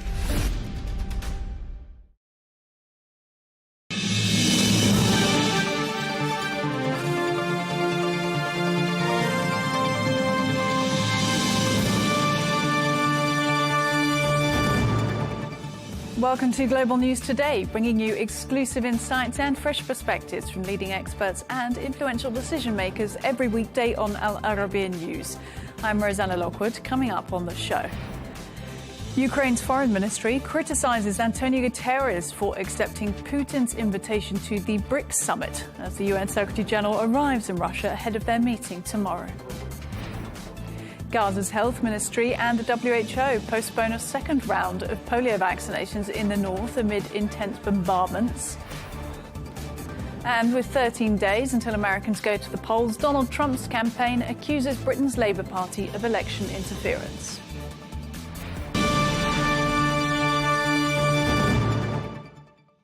Welcome. Well, Russian President Vladimir Putin meeting UN Secretary General Antony Guterres on Thursday to discuss the Ukraine conflict. The visit marks Guterres' first visit to Russia in over 2 years. The meeting taking place on the sidelines of the BRICS summit in Kazan, central Russia, where leaders from China, India and Iran also gathered. Ukraine's foreign ministry has criticised Guterres for accepting Putin's invitation to the summit while declining an invitation to a Ukraine peace summit. In a post on X, the ministry saying, quote, the UN Secretary General declined Ukraine's invitation to the first Global Peace Summit in Switzerland. He did, however, accept the invitation to Kazan from war criminal Putin. This is a wrong choice that does not advance the cause of peace. It only damages the UN's reputation. Well, former US ambassador to NATO and former US special representative for Ukraine negotiations, Kurt Volker, joins me now. Sir, thank you for making time. And quite simply, what message do you think it sends, Antonio Guterres attending BRICS in Russia? Well, it's a couple of things. First off, I think everyone is trying to search for peace. Everybody wants Russia to stop its aggression and to withdraw its forces from Ukraine. And so talking to Russia, particularly from the UN Secretary General, that is an important thing to be able to do. However, I do have some sympathy with the criticism of this because Putin is indeed an indicted war criminal. He's indicted for abducting Ukrainian children and taking them to Russia to re-indoctrinate them. That is a heinous war crime. And he's indicted by a UN-organized body, the International Criminal Court. In addition to that, the gathering in Kazan, this BRICS summit, is increasingly looking like an organization of countries designed to attack the very values on which the United Nations was founded. So it's maybe not the best venue for talking to Vladimir Putin either. Yeah, that second point you made there is really interesting because it's long been analysed that Putin feels left out of certain multilateral organisations with the way that Russia has changed in the past 2 decades or so. But still in the UN, of course, is this sort of extension of a branch to Guterres a way of kind of ratifying Putin's support for the UN, or is it something more, a sort of mixed message, do you think? Well, as you say in your question, Russia, of course, still is a member of the United Nations Security Council. No one is kicking them out. That's not possible. However, they are not a constructive member of the UN Security Council because they are engaging in a war of aggression against a neighbor, and they are blocking any kind of Security Council resolutions or activity about that war. So they're not left out. They're choosing to isolate themselves. The same thing with other organizations, like Russia could very well have remained a part of the G8 many years ago, except for their aggression against other countries. Now, as for the design of an international global order, I don't see anything that is values-based, democracy, market economy, rule of law, human rights, etc., that is any better than the United Nations. And I think that is where we have to put some faith in the construct, even if some of the current members of the Security Council are not adhering to those values. I was going to mention that. Obviously, Russia is not the only country that is waging a war of aggression against any of its neighbours or any other country in the world that is part of the UN Security Council, that is a member of the UN. So how do you, it's the biggest existential question of the UN, how do you reconcile that and say, here's a multilateral organisation that's designed to enhance progressive, not necessarily progressive in the liberal sense, but basically designed to make sure that the world is a safe and prosperous and secure place. Yeah. But then you also have these members in there. I mean, how do you reconcile it? Right. It is the same thing as any other human activity. People do not live up to expectations and standards all the time. And yet it is important to have those expectations and standards. It is particularly important for members of the UN Security Council, although any member of the United Nations should avoid wars of aggression against their neighbors. That also means people should avoid terrorism and should avoid internal attacks on other countries, things which are happening all the time. So we are an imperfect species and we're an imperfect world, but it's important to have the right standards and strive for them. Do you think to an extent that is Antonio Guterres' justification for attending BRICS in Kazan, is that it is an imperfect world, you have to maintain dialogue, you have to keep these lines open, and he himself is just a man? Yeah, well, I think that's exactly right, particularly in the case of Putin. I think he feels that there needs to be someone who is able to talk with Putin at least once in a while. And I think as the UN Secretary General, he feels that responsibility. It is a shame, however, that he did not attend the Global Peace Summit that was organized about Russia's war in Ukraine. That would have been a good counterbalance to give him the authority and give him the respect in going and seeing Putin now. Yeah, I mean, what do you think the calculus was there? Because the wording has been sort of Mr. Guterres will make it to Ukraine for these types of conversations at a mutually convenient time. But missing a major peace summit, for example, doesn't exactly send out that message. No, it doesn't. And frankly, I've been to Ukraine about 10 times in the last 2 years. It's not that difficult. So if he wanted to do it, he could do it. Yeah, and I wanted to ask you about whether Guterres, you think, would have gone to a BRICS summit held in Gaza, say, 18 months ago, to which extent the next question being, does that mean that attitudes have shifted or blurred about the Ukraine war? That's a very good question, because I think clearly the answer is no, he would not have done that 18 months ago. And so why does he do so today? I don't think it means that attitudes have shifted in the sense of accepting Russia's aggression or thinking that this war is not as bad as it is. No, people do see that. I think they look at the need to end the war and the fact that it may drag on, and so we have to be willing to try some new things.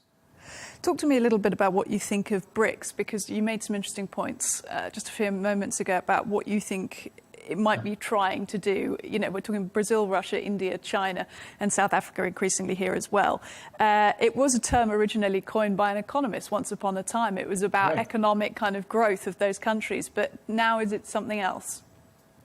It is something else. The first thing to say about BRICS is that the countries that are part of it do not share common interests and common values. They have a common economic background. In terms of having come out of that period of growth, they also feel a little bit left out of some international structures, so they like to have alternatives. However, China and India do not see eye to eye on most things. China is an authoritarian dictatorship, a state-driven economy, and a rival of India. They occupy some Indian territory. India, a democracy, trying to grow in the world, trying to be really one of the major economies in the world. Very different interests there. South Africa, a different interest as well. Brazil, very regionally focused, not as globally minded as some others. But it is Russia that wants to turn this organization into a grouping that it can use as a vehicle for imposing its desire of trying to overturn a global liberal order that has existed for nearly 80 years. And that is something the Russians are trying to do. Some people are willing to go along with that to some extent for the other benefits that may go to them of being associated with that grouping. And certainly China shares that Russian goal of overturning a global order. It's going to be interesting to watch as it progresses through the years as to how it evolves as an organisation. Whilst we've got you, Mr. Volker, it would be remiss not to lean on your expertise of Ukraine to talk about your current assessment of the state of the conflict. Yeah. Well, it's very interesting. Russia is obviously in a much weakened position. They're calling in soldiers from North Korea because they are not able to produce enough of their own. They are not able to both defend Russian territory in Kursk and go on the offensive in Ukraine, in southeastern Ukraine, at the same time. So they've chosen the offensive route and left some of their own territory that Ukraine has now hit back at. And that's why I believe they're bringing in some North Korean soldiers in order to help them take back territory, because they can't do it themselves. They're very low on munitions, so they rely on North Korea for about 2/3 of their artillery shells. They rely on Iran for all of the drones that they fire at Ukrainian cities every night. So Russia is stretched. That being said, Russia's big, and they are able to absorb a lot of pain and destruction. So they are prepared to continue at least through the U.S. presidential elections, U.S. transition, and then see where they are on the other side. Ukraine, on the other hand, Ukraine is also facing a lot of difficulties, but of course they're fighting for their home, so they don't have a choice. They're going to keep going. And they're going to presumably continue to be funded and supported by the US. I'll come back to that. But in terms of Russia and its alliances with Iran, with North Korea, no surprises or secrets there. They've been very comfortable with those for years. But did you ever think we'd get to a point where we saw North Korean troops supposedly on the battleground in Europe? Yeah, I did not expect that. And it's a measure of how desperate Russia has become. How big a shift is it in terms, because it's made North Korea's neighbours in Asia particularly nervous, obviously South Korea, but others as well, because it seems to be dragging East Asia into this conflict. Can you understand that, the sort of shift this represents? Yeah, I don't think that Russia is thinking of this in a regional way. We're dragging East Asia into the war. I think they're thinking of it very opportunistically. We need more soldiers, and where can we get them? We can do a deal with North Korea. We'll provide them some things, and they will give us more soldiers. And imagine if you're a North Korean soldier, you're not coming back from this. So it is a desperate measure on Russia's part. And desperate, I say, because they don't want to give up on their goals. They really want to destroy Ukraine, take over the whole country, and it's not working. And now I think they see the clock is ticking with a U.S. election, a new U.S. administration, another 4 years, and very likely, whether it is Trump or Harris, that support for Ukraine will continue. Well, look, Donald Trump, former president, current Republican contender, has said many a time that he thinks he could end the Ukraine war. I believe his words were within 24 hours if he wanted to and if he gets elected again. What do you say to that? Yeah, well, he could. We don't know what he's going to do or how he's going to do it. He has always taken as a matter of negotiation the idea that you have to negotiate from a position of strength. What he did in his first term was try to keep open lines of communication with Putin while providing very tough measures against Russia and strong support for Ukraine. And he was actually the first person to lift the arms embargo on Ukraine and provide them their first anti-tank systems. So I would expect something similar, where he would give Putin the opportunity to end the war, and at the same time say, we're going to give very robust support to Ukraine for as far as we can see until you stop the war. And I think that kind of adopting a position of strength is what he will try to do. So that sort of bargaining and leverage, I mean, do you think President Putin would go for that, the idea that, if you don't stop, it will never stop for you if the US continues to support Ukraine? I mean, could you see a point at which Putin would withdraw all Russian forces from eastern Ukraine? Yeah, well, in terms of stopping the war, yes, I think I can see that, because just as we're seeing with these North Korean troops or reliance on Iranian drones, Russia is not in a position to really prosecute this war successfully anymore.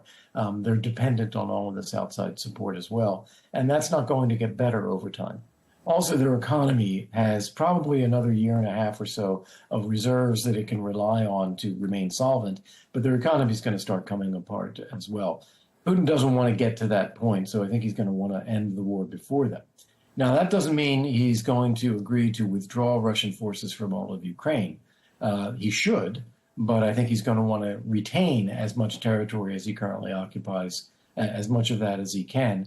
And that becomes the product of some negotiation of terms about what the ceasefire means and what it doesn't mean. I don't think anyone will recognize Russia's occupation of parts of Ukrainian territory, but I think that there may be some de facto occupation of parts of Ukrainian territory if it can end the fighting. What about Democrat contender Kamala Harris? If she's successful in her bid to become president, do you think she'll be a departure at all from Biden in terms of her foreign policy and the way she would handle Ukraine? Yeah, actually, again, it's hard to know. She's not shown herself very much as to what she would do, but all indicators are that it would be a continuation of the approach of the Biden administration, which has left a lot of Ukrainians disappointed, because it is a lot of support for sure, but it is also with strings attached, with conditions, with limitations, not enough for Ukraine actually to win. And they view this as dragging out the war and putting Ukrainian lives at risk. And I think, unfortunately, that does appear to be what will continue. And what have you made of Ukrainian President Zelensky's peace plan, his victory plan proposal so far? Well, it's trying to put together some of the things that people have been talking about for a long time. Not a lot of it is new. The idea that you have to have unrestricted use of weapons that are given to Ukraine, of course, they should do that. They're being attacked from inside Russia. They've got to be able to hit back at facilities inside Russia as long as they're military facilities.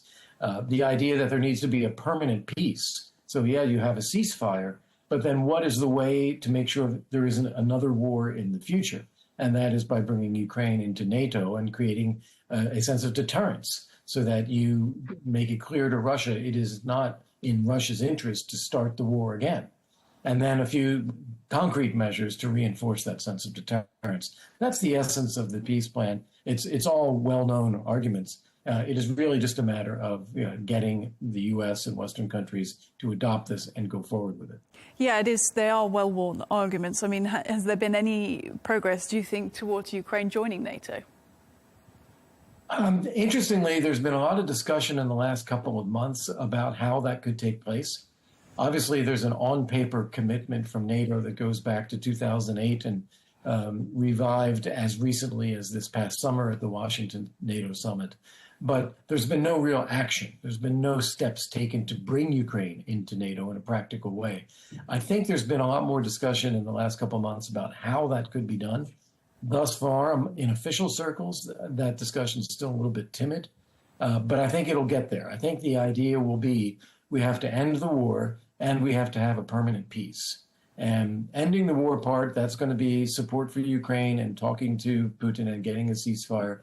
But then making sure there's no new war is going to be based on bringing Ukraine into NATO. So it's part of the solution for ending the war.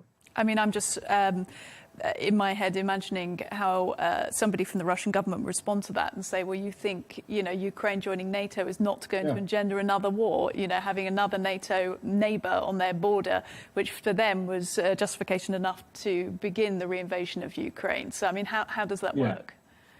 Well, that's a phony justification because Ukraine was not in the process of joining NATO when they invaded.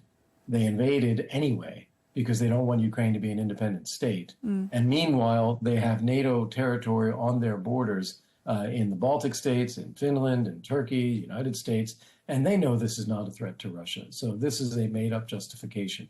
And the reality is that there has been the most peace along Russia's borders with NATO compared to any of Russia's other borders. Look, I know you're a diplomat through and through, so I don't expect you to be anything other than diplomatic in your response to this. But new Secretary General of NATO, Mark Rutte, taking over from Jens Stoltenberg, what kind of a Secretary General do you think he'll be? Well, I met him last week. I have to say I was very impressed with his approach. He's very energetic. He's very committed to keeping the allies together, to being the leader of trying to build consensus. Of course, the Secretary General can only say or do what represents the consensus of all the allies. But I think he is really, so far anyway, proving to be a breath of fresh air at NATO, just a new face, lots of energy, lots of enthusiasm. And I think it will be an opportunity to see NATO play a bit of a larger role, a bit more constructive role on Ukraine going forward, as attitudes in some allies, such as the United States and Germany, may be shifting over the next couple of years. And look, obviously on Al Arabiya News, we've been heavily covering the situation in the Middle East currently. And I know your speciality has been Ukraine, but I know you will have been plugged into what's happening. What do you make of the current state of affairs regarding Israel and Gaza and Lebanon? Yeah, well, it's a situation that has gotten out of control. And it's very, very unfortunate because it didn't have to go this way. But essentially, Iran took as a signal that it can act with impunity. No one is going to hold Iran accountable. All of these, starting with the withdrawal from Afghanistan that the U.S. made that showed a lack of resolve, just like Putin took that as a reason to invade Ukraine. I think Iran felt emboldened. The negotiations that provided Iran a lot of money for, and winding up some sanctions, I think that gave Iran a lot of confidence as well. So they didn't feel any threat. When these attacks happened, I'm sure they didn't have the October 7th attacks against Israel. I'm sure that they did not occur without Iran's blessing. And the response of the United States to try to restrain Israel and to assure Iran that we do not want to see a wider war, we want to avoid escalation, that has both caused Iran to continue arming its proxies and using them to attack, such as the Houthis. And it has caused Israel to think that they can't rely on the United States. They're alone. They have to act on their own and try to reestablish deterrence by themselves. And that has led to a much bigger conflict and a much uglier conflict than it could have been. That has been a fascinating feature of the last few months, certainly watching the tension in the relationship between the US and Israel, still its largest supplier of arms to Israel, but at the same time trying to rein in Israel's actions with caution and words. Secretary of State Antony Blinken today in Israel saying that more aid needs to be getting into Gaza, otherwise Israel could be facing sanctions under US law. I mean, how do you think that situation has been handled? Well, as I said, it's very unfortunate because if we were more directly aligned and strategizing and executing together with Israel from the beginning, they would have more confidence in us. And as a result, we would have more impact on Israeli policy and thinking and the way they conduct the war, and also on getting aid to Gaza. We have not done that. So Israel is now taking matters into its own hands the way that it wants to because it doesn't have enough confidence in the U.S. Given your statement, belief, but that most would agree, the reality, the truth that Iran is the reason behind a lot of what we've seen over the last year and from October 7th onwards, do you think the US is going to play a stronger role in trying to sort out the world's relationship with Iran heading forward? I honestly think that we are really dependent on the role of the United States right now.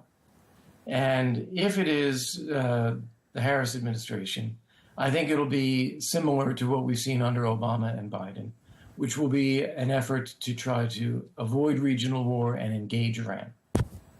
If, on the other hand, it's former President Trump who comes back, I think you're going to see a reversal of U.S. policy.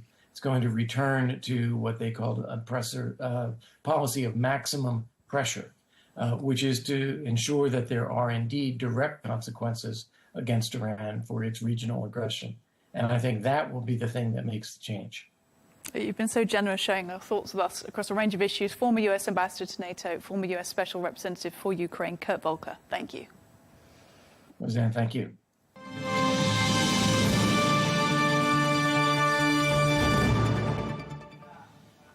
Well, to the situation in Gaza now, where at least 20 people have been killed in Israeli airstrikes across Gaza, as Israeli forces escalated their siege of the northern regions of the Palestinian enclave. According to medics and local residents, the military has surrounded hospitals and refugee shelters, urging residents to evacuate southwards. Now, this comes as both the Gaza Health Ministry and the World Health Organization say a planned polio vaccination campaign in northern Gaza will have to be postponed due to intense bombardments and widespread displacements, as well as restricted access.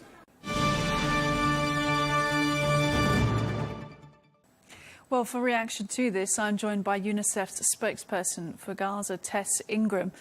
Tess, thank you for making time for us. And look, we've heard some just horrifying reports out of Gaza from the last few days, including from UNRWA.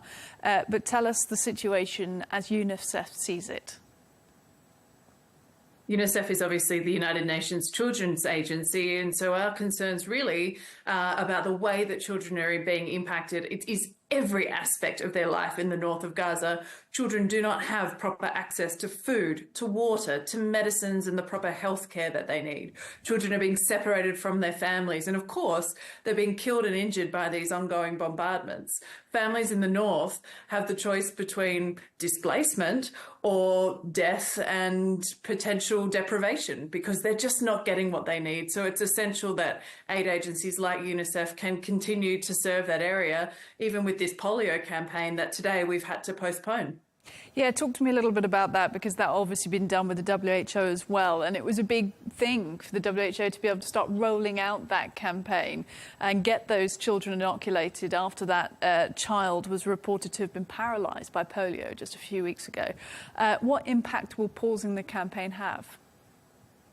So children received their first dose of the polio vaccine, but as we know, they need a second dose to make sure that their immunity is boosted to levels required to stop the virus from spreading.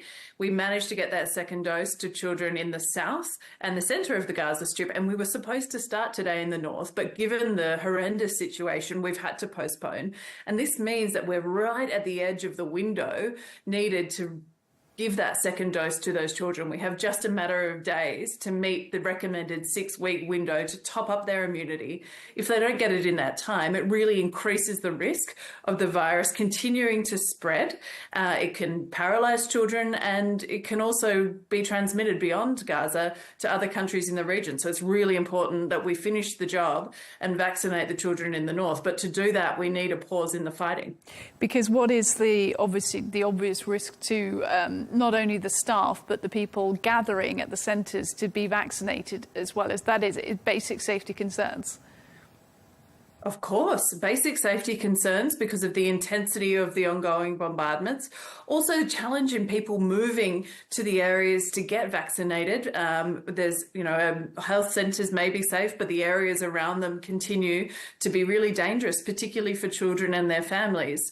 We also need to make sure health workers can do their outreach safely and effectively. There's just no way to vaccinate, 100,000 kids in this sort of conditions. Talk to us about the healthcare workers that are currently operating, if they can, in Gaza, especially northern Gaza. Are there healthcare workers there at the moment? Some, but they're operating in probably some of the most difficult conditions in the world. We receive reports from doctors and they're having a really hard time, an increasing number of casualties, reduced number of staff, and of course not getting the supplies that they need. I saw reports today that hospitals were running out of really basic materials and of course operating in dangerous conditions.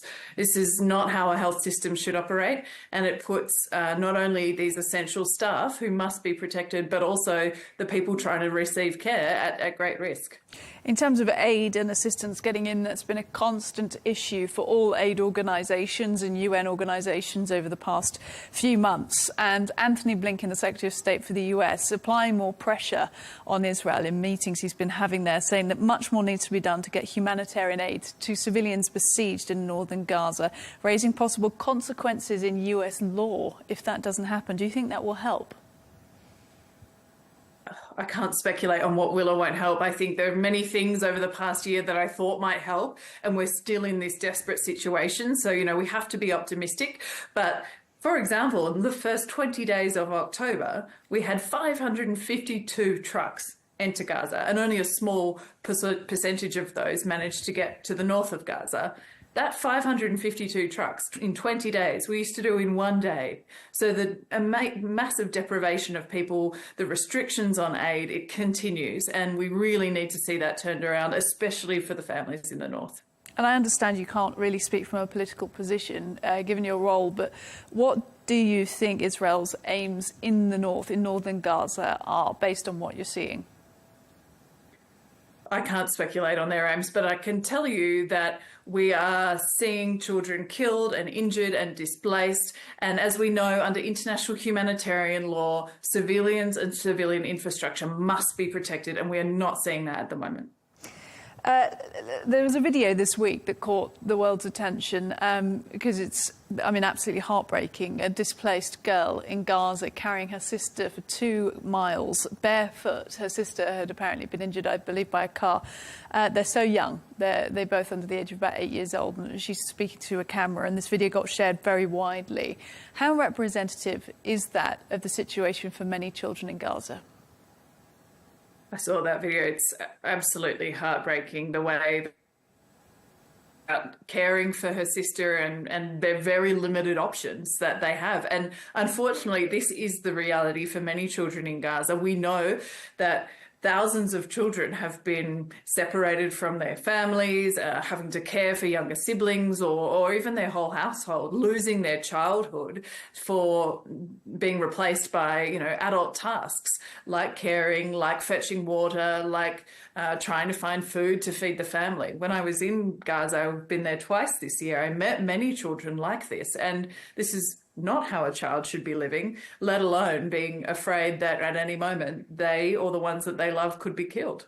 How does UNICEF aid children, assist children who have lost their parents, who are potentially orphans in that area? So we do family tracing to try and reunify unaccompanied or separated children with any remaining family members. One of the things we've been really focused on is reuniting those families once we have been able to locate them. Often families are separated because of that north-south divide. And so we've run a number of reunification missions, which are always really difficult, but super heartening when they're successful, to reunite separated children from the north or the south with their parents or caregivers in the other area. And that's something that, we're really proud of, but we shouldn't be in a position where we have to do that. Children shouldn't be separated on an ongoing basis again and again from their families. And one of the reasons why we're seeing this is because of the scale of displacement. And when people are displaced, it increases the risk that children get lost.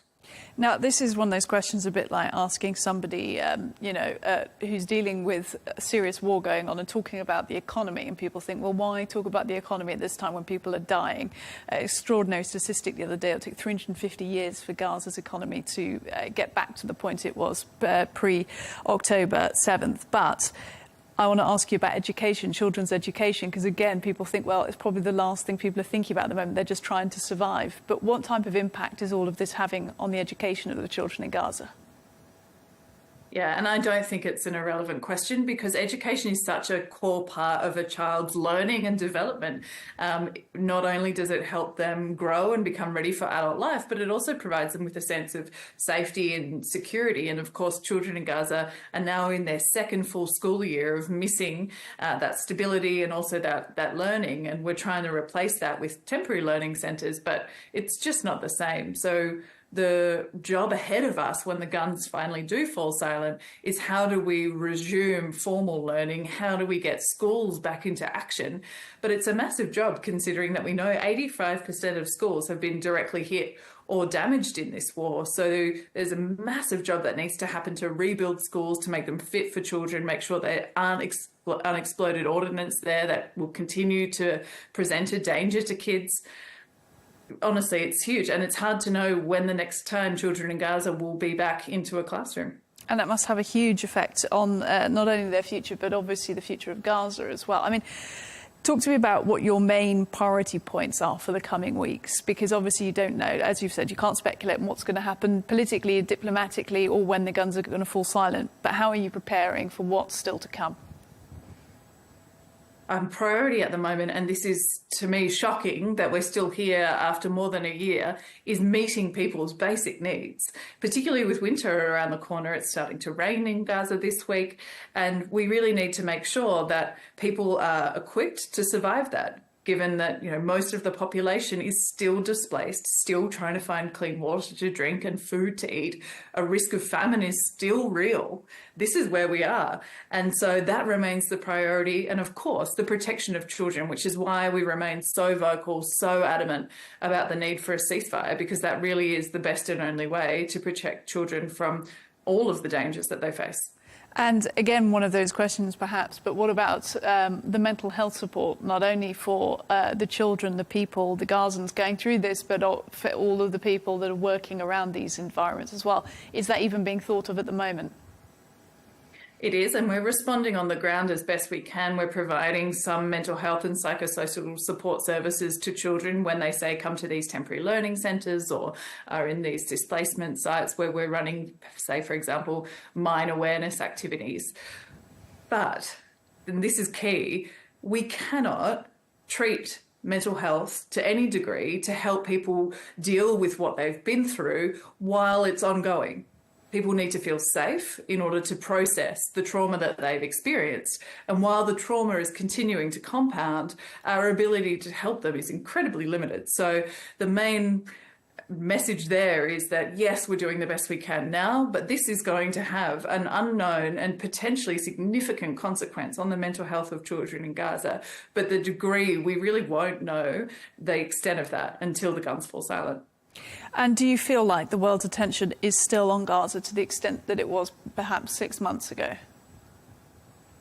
No, I don't. I think that we really need to make sure that when the spotlight moves, we remember that the suffering continues and that children continue to be killed and injured and displaced and go to sleep at night terrified of the bombardments around them with a hungry belly.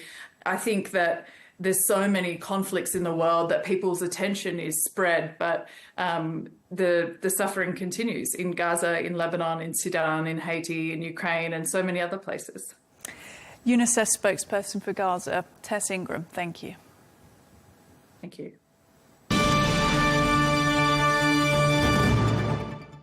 Well, to the US election now, where Donald Trump's campaign team has levelled serious accusations against Britain's Labour Party, the current government in the UK, alleging the Prime Minister's party is engaging in election interference by dispatching volunteers to support Kamala Harris in the upcoming US presidential election.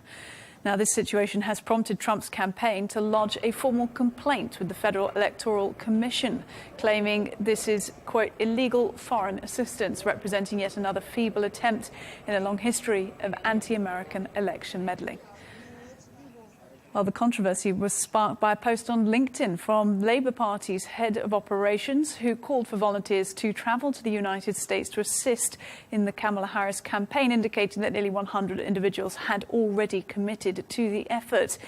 In response to the uproar, Prime Minister Keir Starmer has attempted to mitigate this situation, telling British media it is a long-standing tradition for the Labour Party to send volunteers to participate in US elections. British Defence Secretary John Healey, meanwhile, saying that Trump's campaign has misunderstood the situation, clarifying the individuals involved are simply members of the Labour Party acting on their own accord. Speaking to British media, he said, quote, "There is no coordinated effort behind this. They are all volunteers who are covering their own expenses. This is typical behaviour for Trump's campaign, stirring up controversy during an election season. We're prepared to work with whichever president the American people choose to elect." Well, for more on this, I'm joined by the former Special Advisor to Prime Minister Tony Blair, Paul Richards, and the Chair of Republicans Overseas UK, Greg Swenson. Gentlemen, thank you very much. Absolutely extraordinary story. Paul, I'll come to you first. What were your thoughts when you heard about this? Just to correct the record, I wasn't a special advisor to Tony Blair, but under his Labour government. And I think the first thing I heard was that loads of people from the Labour Party have gone over to help in a voluntary capacity, funding themselves, taking leave from work to help candidates whose values they share, as they have done in every single election while I've been alive. I remember election in 1992, people coming back from the Clinton campaign, having campaigned, and it happens all the time, and on the right too, by the way. So, you know, our former Prime Minister, Liz Truss, went to America to support Donald Trump. Nigel Farage, a member of the British Parliament, has gone over to support Donald Trump. There is a transatlantic trade in political activists helping each other out. Nothing to see here at all. Right, we'll dive into some of the details of that, but I want to go to Greg as well and ask your impressions, Greg, upon hearing about this news. Yeah, I don't really disagree with Paul in terms of the reaction from the Labour Party, you know, after the LinkedIn post was taken down. But I do think the LinkedIn post wasn't perfectly worded. It wasn't very clear that it was a volunteer operation, that it was going to be, you know, they had to pay their own way. There was going to be no contributions from anybody. So, you know, it just was bad optics and maybe not, also kind of bad timing. You know, this is around the same time that the Center for Countering Digital Hate, which is kind of a censorship nonprofit, you know, that's kind of, I think, will end up being the bigger story here. And it's just interesting that both occurred around the same time. But I think, you know, with CCDH trying to, you know, coming out pretty clearly in an attempt to take down Twitter, or now known as X, and Elon Musk, I think these are just bad optics at a very sensitive time in the election process here in the U.S. I'm glad you brought up Elon Musk and X, actually, Greg, because it's been noticeable, his focus on the United Kingdom in the last few months, and now the UK, that X is now the top. He was sort of boasting the other day on X, the top news site in the United Kingdom, but he has also put the Labour Party, the current government in the UK, firmly in his crosshairs. He's made lots of personal statements about Keir Starmer. So do you think this was part of Elon Musk's kind of support to Trump? Do you think there's been some strategy play here? Yeah, there very well might have been, Rosanna. It's a really good point. You know, Elon Musk has really come out slinging in the last few months. And you know, I think in many ways, this both the CCDH as well as the LinkedIn post from the Labour Party, very well might backfire. If you go back to 2004, I remember the Guardian had this pen pal project to try to encourage voters in Ohio, and it probably backfired. And I think, that's one of the reasons that Bush won Ohio in 2004, and that's what swung the election his way. Paul, let's get your response to some of that, because in terms of the UK being accused of election interference, I mean, where does that fall into strategy for somebody like Trump at the moment? Well, you can understand why he's flailing around making these kinds of accusations. The campaign is not going well for him, and it is on a knife edge. So he'll try and gain any kind of advantage he can, and attacking the British is one way to do that, I suppose, with some of his demographic. But like I say, volunteers are going over there to help in their own time because they really want to see other progressives elected, and Americans come to the UK sometimes to help with our elections as well, and as well as all over the world. This is what goes on. People in politics are a bit nerdish, a bit strange. This is how we spend our holidays often, is helping each other out in election campaigns where we can learn how other systems work and meet new friends. And it's just a very normal part of the system. Trump has sort of sought to weaponize this somehow and created this big diplomatic row. But I think that says more about Trump than it does about this tradition of helping each other out. And as for Mr. Musk, I mean, he's not on very strong ground when it comes to accusing others of election interference, is he? Go on. Well, he's using his vast resource and the platform formerly known as Twitter to try and skew the election and to use that as a propaganda tool. I mean, I used to love Twitter. I'm sure lots of people watching this, used to enjoy its robust debates, but it's just been driven into the ground over the last few years. And no wonder people are deserting it, because it's just become an absolute cesspit. Look, I'm glad you brought up, Paul, why people do this, why they volunteer to go over at the time of an election in another country, and specifically we're talking about the UK and the US. Why? And you mentioned it's sort of slightly nerdy political types just wanting to go over and somehow feel involved or maybe learn something from another country's election process. But, I mean, Greg, talk to me about your thoughts on that, because is it ripe for criticism? Is it ripe for these types of allegations? Is it a risky move? I don't know that it's risky. I think the Trump campaign, perhaps is making a bigger deal out of it than it is, because, Paul's right there. It's something that we've done, and I do it myself. I live in the UK, and I've helped, both Reform and the Tories in my capacity. So I don't think there's anything wrong with that. But I just do think the timing is a little odd. The Trump campaign is actually having a really good few weeks, and the Harris campaign is not. She's had really difficult interviews, not just with Fox, but with ABC on The View, as well as CBS 60 Minutes. So it's been real momentum change in the campaigns, and I think they're showing a little desperation at this point. So look, it's still going to be really close. I don't argue that, but the momentum has been really good for Trump. He's up in the swing states right now. Gallup came out yesterday. His positive approval ratings for the first time are positive. It's +2, and Kamala Harris is down 3. So I think this is an important moment of the momentum swing. And if he can keep it up for 2 weeks, he has a really good chance of winning. Look, you do come at this from an interesting angle, Greg, given that you're chair of Republicans overseas in the UK. You're speaking to us from the US right now, but often you speak to us from Britain. I want to ask you whether you think American voters care about UK Labour Party, about a British Prime Minister, about British political volunteers going to the US. Is this a vote winner? No, I don't think it is. So the Americans probably don't care. They don't follow the UK politics as much as the UK follows American politics.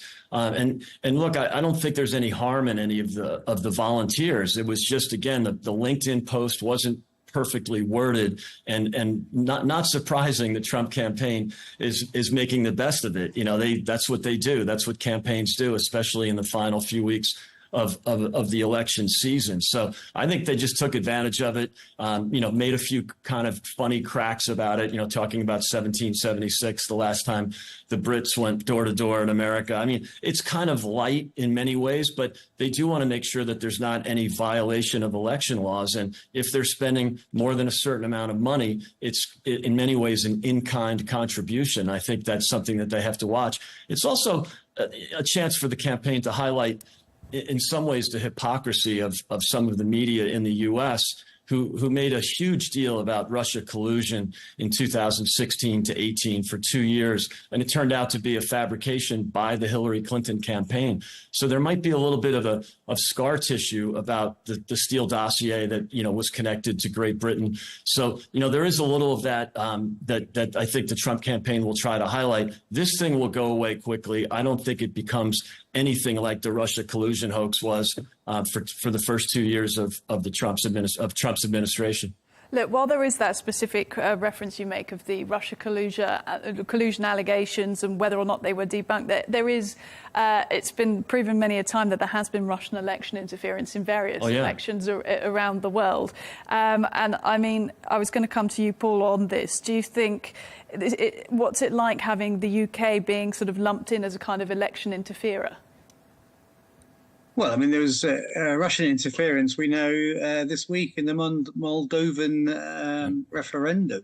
That seems to be reasonably well documented. And I was reading in the British press that there'd actually been Russian-inspired sabotage of British infrastructure, I mean, in real life in the last few months too. So, yes, there are malign state actors who try and seek to undermine the democracies. But the UK is one of the good guys. We are one of the democracies, and we don't try and skew elections in other people's states, as state interference, which is why I completely agree that I think this is a bit of a flash in the pan. It will come and it will go pretty quick. It's a headline or two. Here we are talking about it, but I don't suppose we will be tomorrow. And to your point, do the Americans care? I mean, I think the Brits are far more interested in American politics than the Americans are in British politics. We grew up watching The West Wing. I don't think there's a British equivalent of that being poured over by the Americans in quite the same way.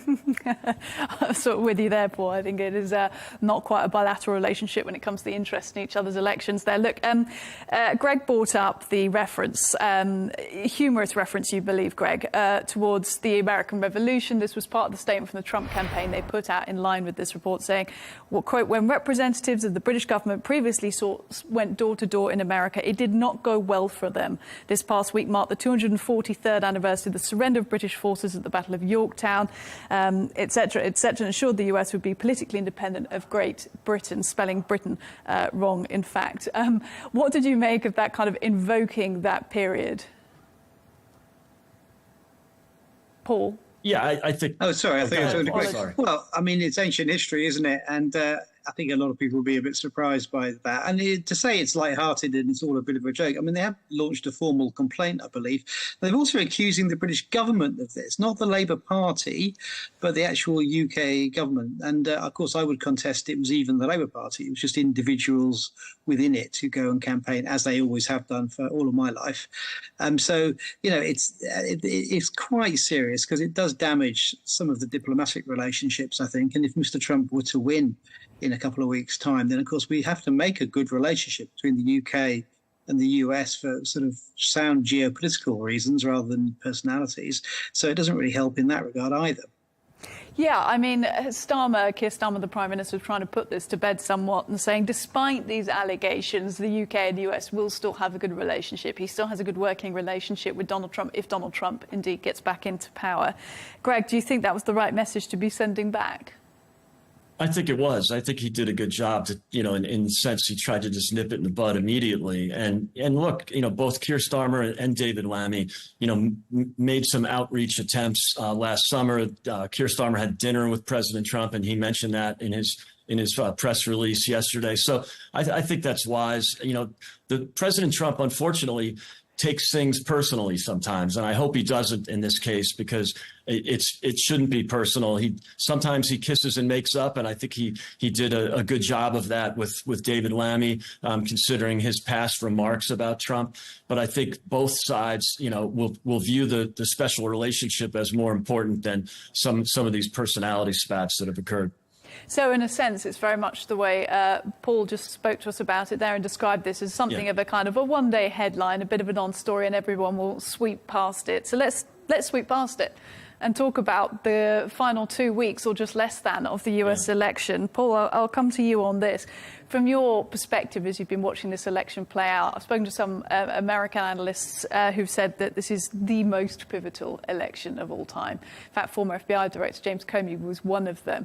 Do you think it is that pivotal?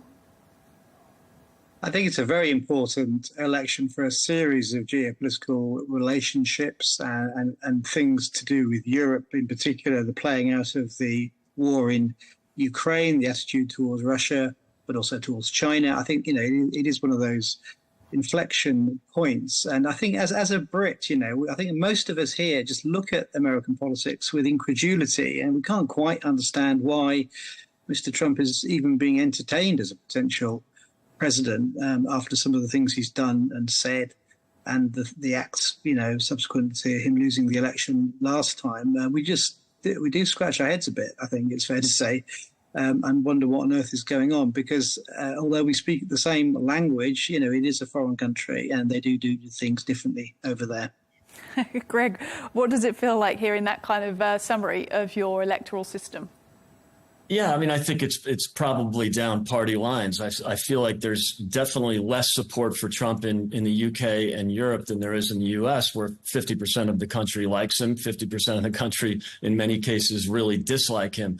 So it is pretty divisive. But I think in the UK, there's plenty of support for him, especially from the working class. Every one of taxi drivers, working people. That sort of demonstrates the new Republican Party, the changes in both parties, where the Democrats have become the party of the college educated and the elite, and the Republicans are in many ways the party of the working class, the working men and women. So, those changes are pretty obvious in the UK in my interactions with people.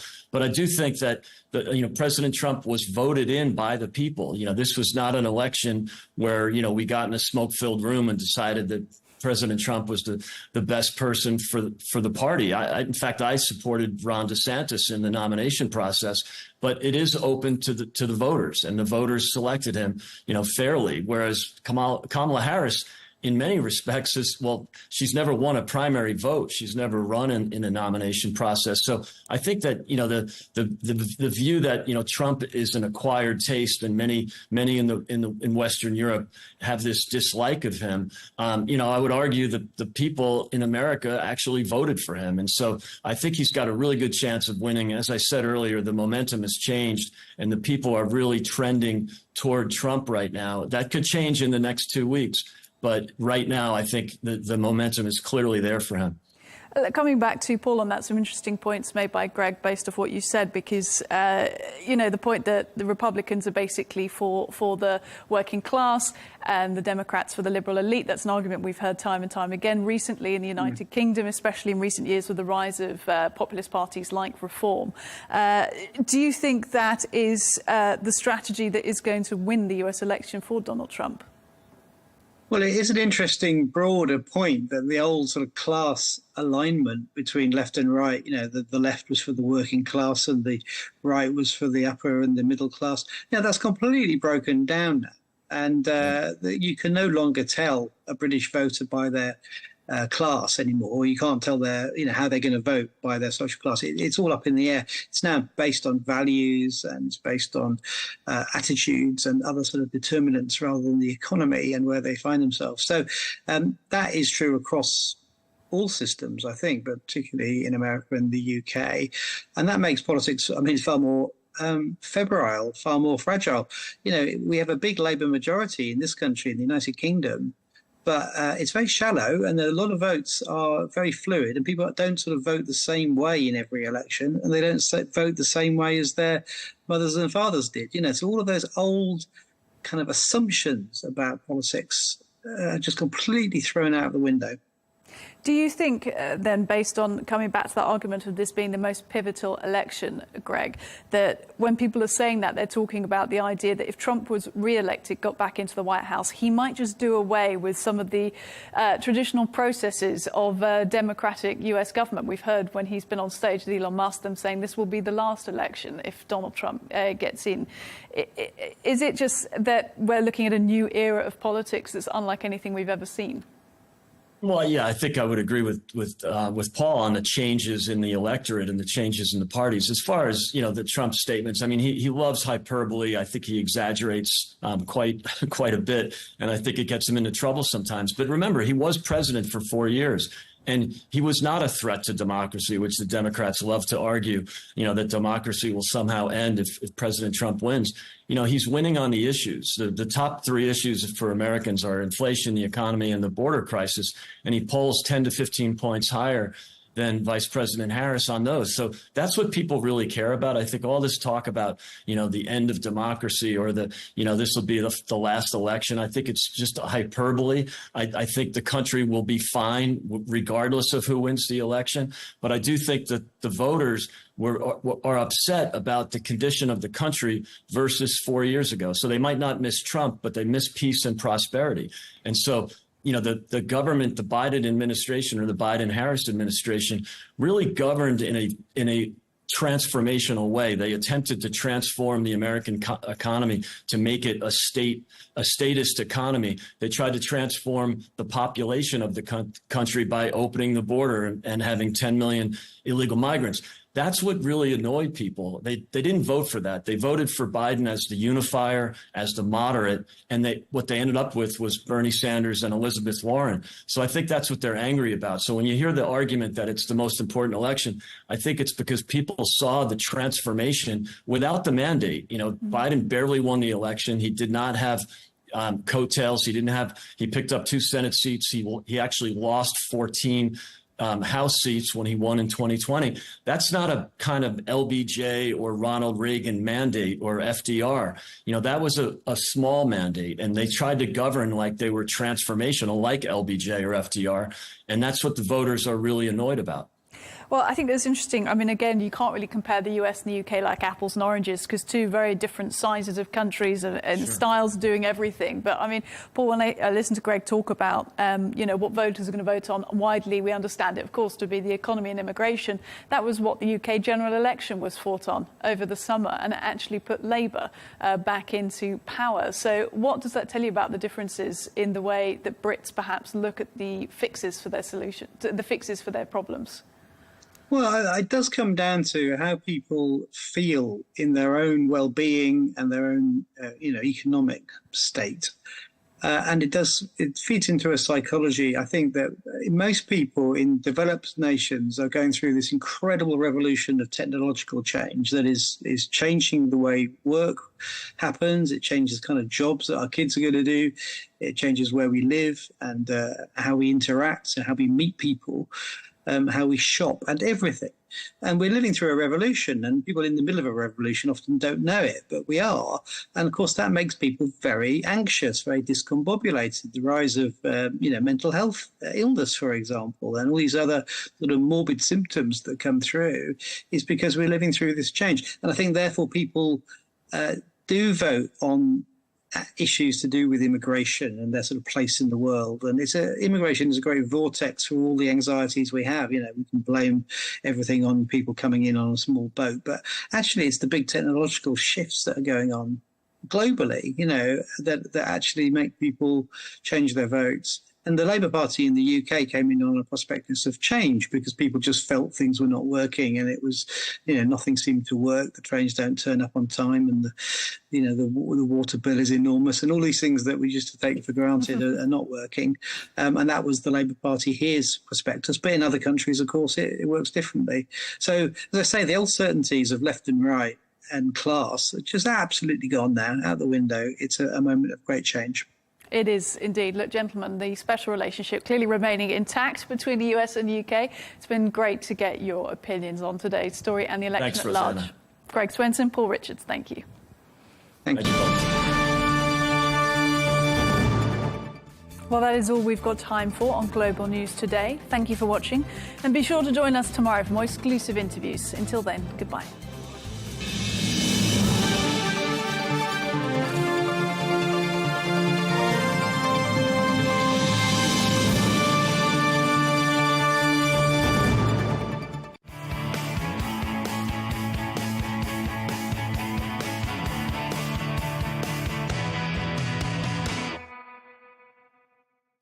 Delhi.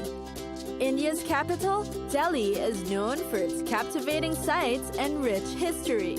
The city is beautified with mosques, forts, and monuments, and the popular landscaped gardens. There is the bustling Old Delhi and the well-planned New Delhi, each with their own attractions and both worth the exploration. One of the most popular in Delhi is the Jama Masjid Mosque.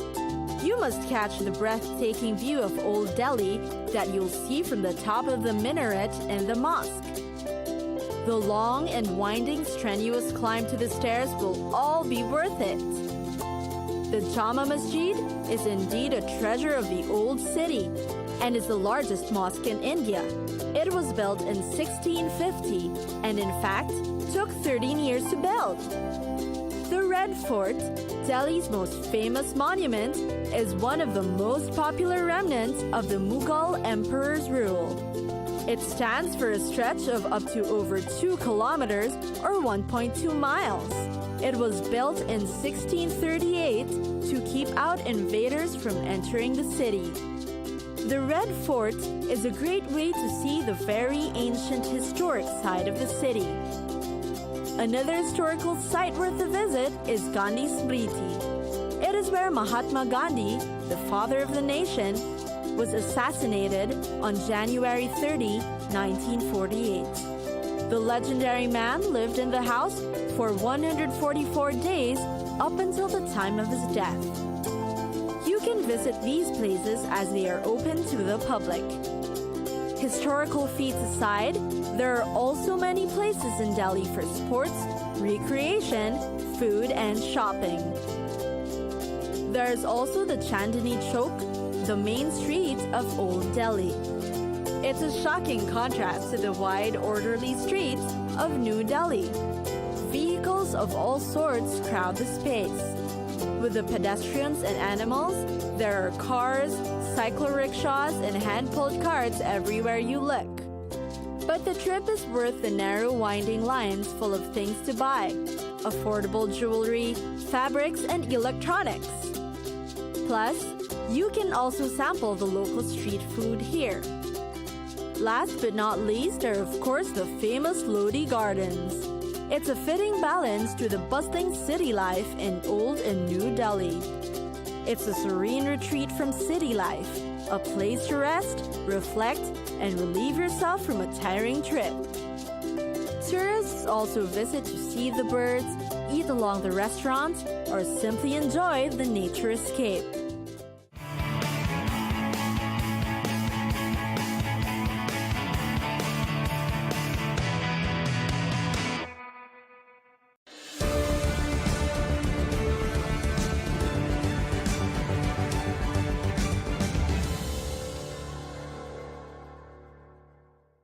Almog Levy celebrated his 3rd birthday with his family this summer, although celebrated is actually not the best word to describe the occasion.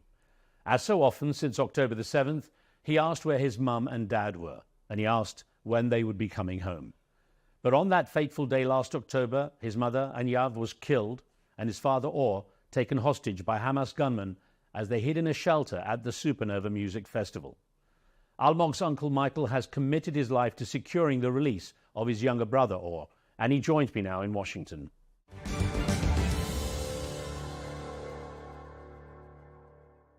Michael, thank you for making the time. Now, I'd like to talk about your nephew, Almog, or Mogi as he's known, in just a little while. But tell me first about his parents, your brother, Or. Paint a picture of them for me. I guess you can call them the perfect couple. They used to be the perfect couple. They met about 15 years ago. At first, they were very good friends, part of the same group of friends. Einav even had a different boyfriend when they met. And then they became friends, and they started hanging out together all the time. And after a while, we all knew that date's about to happen. My mother actually asked him, "Oh, why don't you date enough?" And he just told her, "No, I can't date enough. She's like my sister."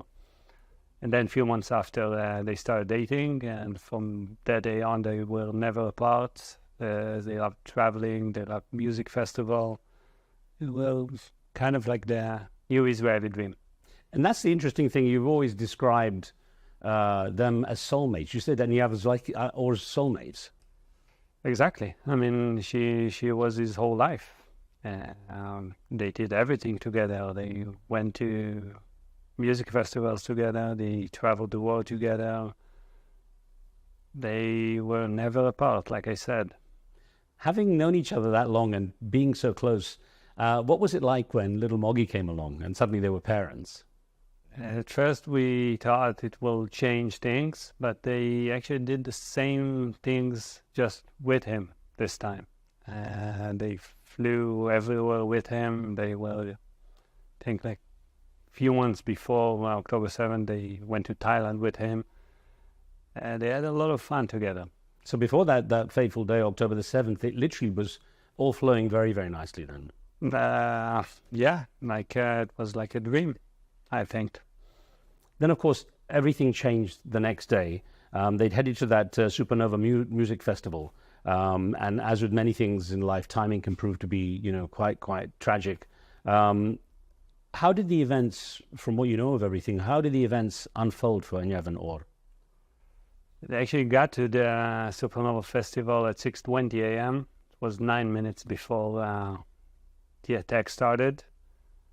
And from what I know, they immediately ran from the area. They all actually texted my mother that they are heading back. But from what I know now, they wanted to turn left, which is the way to their home. But the road was closed, so they had to turn right and drive south. Then they had to run into a bomb shelter because of the missile attack. And from that day, that second on, everything went crazy. They got into this bomb shelter, squeezed in together with 27 others. I'm not sure if you saw those bomb shelters, but it's basically a bus stop made out of concrete with not even a door. It's a tiny one. From inside, I called my mother. It was 7:39 a.m. You're completely terrified. He just repeated the sentence, "Mom, you don't want to know what's going on here." And 10 minutes after, the terrorists arrived to that bomb shelter and sprayed it with bullets, with grenades. They even fired an RPG into it. And he had to watch Einav being murdered in front of him, together with 17 others, before he was abducted. It's hard to imagine how chaotic things were. How long did it take you to find out, you and your family, to find out exactly what had happened to them? It took us a while. At first, I wasn't too worried because, unfortunately, in Israel, we are used to those missile attacks. So I kept telling myself, okay, they will be fine. It's just a missile attack. They will hide in a bomb shelter and then head back. And my mother actually called me it was around 8:30 or so. And she was crying. She told me that she was worried and she doesn't know what happened and that doesn't answer the phone. I was actually angry. I told her, "Mom, you're just thinking bad things. We'll stop thinking about the wars because the lines probably fell or something like that, and you will call us very soon." And only at 10:15, I got a call from my uncle. He asked me if I know what happened to all or if we heard something from him. And I told him that they should be on their way back, but I'm not sure. That second on, I knew that something really bad happened. It sounds like, you're so used to that, living in that way, that you tend to remain optimistic, which is interesting. I think that's kind of how I try to see everything. I try to be as optimistic as possible because you have too many reasons to be pessimistic in Israel. Well, seeing that video of the attack on that shelter and Or's capture must have been pretty difficult, obviously. But you want the world to see that video. Why is that? Why do you want it to be so public? It took us a while to decide we want to release it and to show it to the world. But the way I see it is that sometimes the world need a reminder. People need a reminder that there are actually live hostages in Gaza. And I know it's really easy to forget about them, but it's about them. It's not about politics or the war or the Israeli-Palestinian conflict. It's about human beings. It's very difficult to imagine what this last year would have been like for you. I mean, it's gone on way longer than most people could have imagined. And I'm wondering, emotionally, how trapped you feel in that moment because things haven't moved on after so long. So I keep saying that people ask me, what are you going to do on October 7th? Or how do you intend to mention it? For me, it's just another day because I still live in October 7th, 2023. Things were stuck there for me. Everything feels like one long day. Have you become a community with other family members of the hostages? I mean, how does that help you cope? Obviously, if you do get together, it's a support structure. How have you found that coming together? That's actually one of the positive things that happened because of it. They became my family. I can talk to them. They understand me with no words sometimes. And it's helping. And yet, the difficulty is that all of you, the families of those waiting, you've had to deal with news. Either you hope for news of release or you have the tragic news, as was the case with the bodies that were found.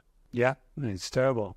Sometimes when they are getting released, it's happiest day you can imagine. And sometimes when we hear horrible news like the 6 that were executed, that's the most horrific news you can think of. So in a way, it's like an emotional roller coaster. But the amazing thing is that we stay together. Even the families that got the worst announcement stayed with us, and they keep fighting with us. And that's amazing to see. Conflicts, they have tragedy on both sides quite often. And as you try to cope, and you and the families of the hostages try to cope with the situation on your side, how easy or difficult is it for you to see what's happening on the other side? That, the suffering obviously some of the Palestinians are going through, many Palestinians are going through. I hate to see anyone suffer, and I keep saying it everywhere, that Hamas didn't just do it to us as Israelis. They did it to his own people. The Palestinians are suffering because of Hamas. And the fact that Hamas is still there means that everyone will keep suffering. And like I said, I hate to see anyone suffer. And I would love to live in peace together with Palestinians, if possible. And the only way to do it is to release the hostages, and this will end the war.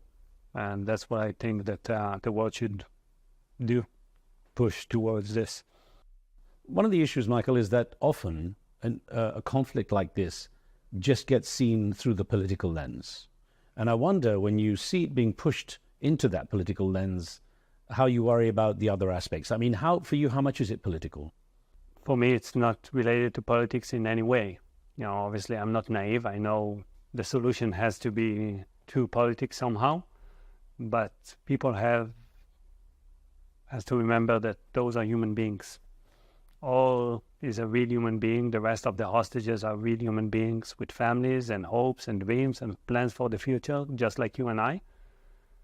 And although it's very easy to take it into the Israeli-Palestinian conflict, it's not about it. It's about human lives. It's about people who just wanted to go and celebrate in a music festival, and people who were kidnapped from their beds. This is not war. They didn't want to fight anyone. We all want to live in peace. Most of the hostages are actually peace activists. I want to live in peace with the Palestinians. I don't hate anyone. I just need my brother back and the rest of the hostages back, and hopefully we can find a way to live together and in peace. And you've advocated tirelessly for the release of the hostages, including your brother, and you reached out to some fairly prominent people. What's been the response? Who have you reached out to, and how have they responded? Sometimes I don't even remember because I've met so many influential people, but just to name a few, I've met the Pope, I've met presidents, prime ministers, foreign ministers of any country you can imagine.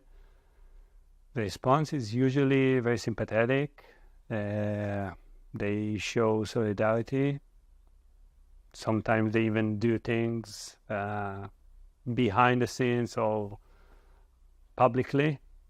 Honestly, I don't care as long as they are doing something to help and to end the suffering for both sides. I'm fine with it. If they can help me get my brother and the rest of the hostages back, I'm fine with any kind of response from them. Do you worry to some degree that perhaps all these people you are meeting, that the politicians are so wrapped up with their own stuff that you're being paid a lot of lip service, that more could be done? The fact that they are still there means that we all can do more. You know, me personally, the politicians, the media, all of us. So yeah, sometimes I meet people and I know that nothing is going to come up out of it, but I just keep doing it because you never know who will be the one who will make the change or be able to help. We're talking here in Washington, D.C., the heart of U.S. politics. And I wondered whether you feel that the U.S. policy on the Israel-Gaza conflict is helping or hindering the situation when it comes to releasing the hostages. Honestly, I don't know what's the right way. Not I don't know what other families should do. I don't know what politicians should do. I try to wake up every morning and tell myself, ask myself what I should do now. For me, the fact that the hostages are on the agenda means that the world haven't forgotten. And like I said earlier, the only way to solve the issues in the Middle East starts with releasing the hostages. Everything else will happen only when they are released. So this is what I want, and this is what we are calling for. It feels kind of frozen to you then, the way things are. I guess. I mean, we don't hear anything about negotiations right now, so it is, but we'll change it. Now, I understand you've been disappointed by the fact that some of the human rights organizations that are out there haven't been able to help you. Explain to me what happened with that. In short, nothing. They didn't meet the hostages. They didn't pass medicine. They didn't even meet them. We expected a lot more. We expected them to at least see them and make sure that they are treated. But unfortunately, it didn't happen. I'm talking about all of them. The Red Cross, all the organizations of the UN, none of them did anything.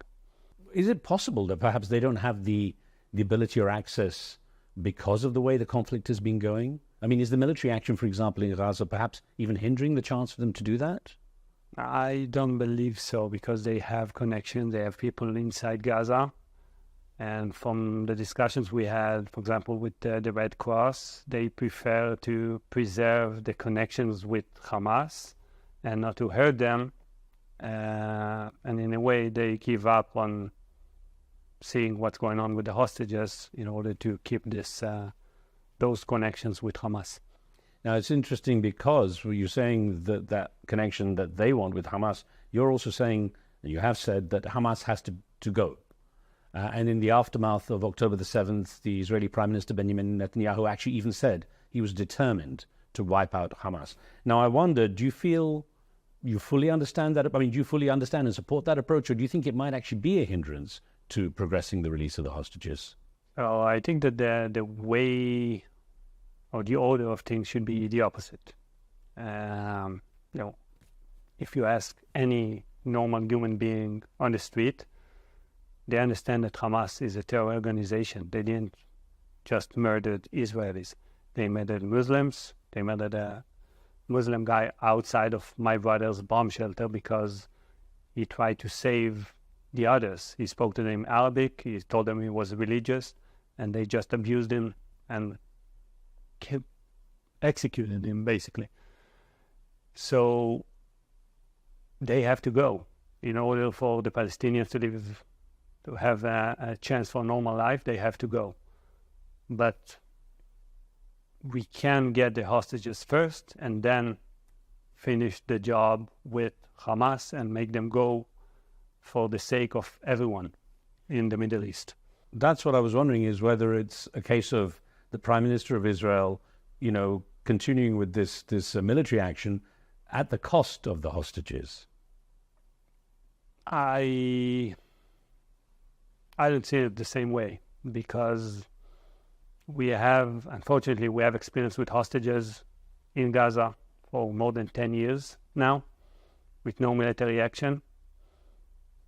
They didn't come back. The Hamas didn't want to negotiate anything about them. So they have to feel some kind of a military pressure. But yes, I agree that after a certain point, Israel has to get to a deal. And that's what we're calling for. I'm wondering, when you saw thousands of people coming out on the streets and demanding a ceasefire, whether you felt this might be a chance then of a change in the policy that would allow the hostages to be released. Yeah, we felt supported. And those hundreds of thousands there on the streets demanded to get back all the hostages before it's too late. And that's what, like I said, that's what we're calling for. How do you think Israel's new focus on Hezbollah now will affect the chance of getting all and the other hostages released? I think that everything is connected. And Hezbollah is a completely different issue, and it should be solved. But once again, that's part of the bigger picture. If the hostages are back, everything can be solved. The conflict with Hezbollah, the conflict with Hamas, basically everything that's going on the Middle East can start recovering only after they are back.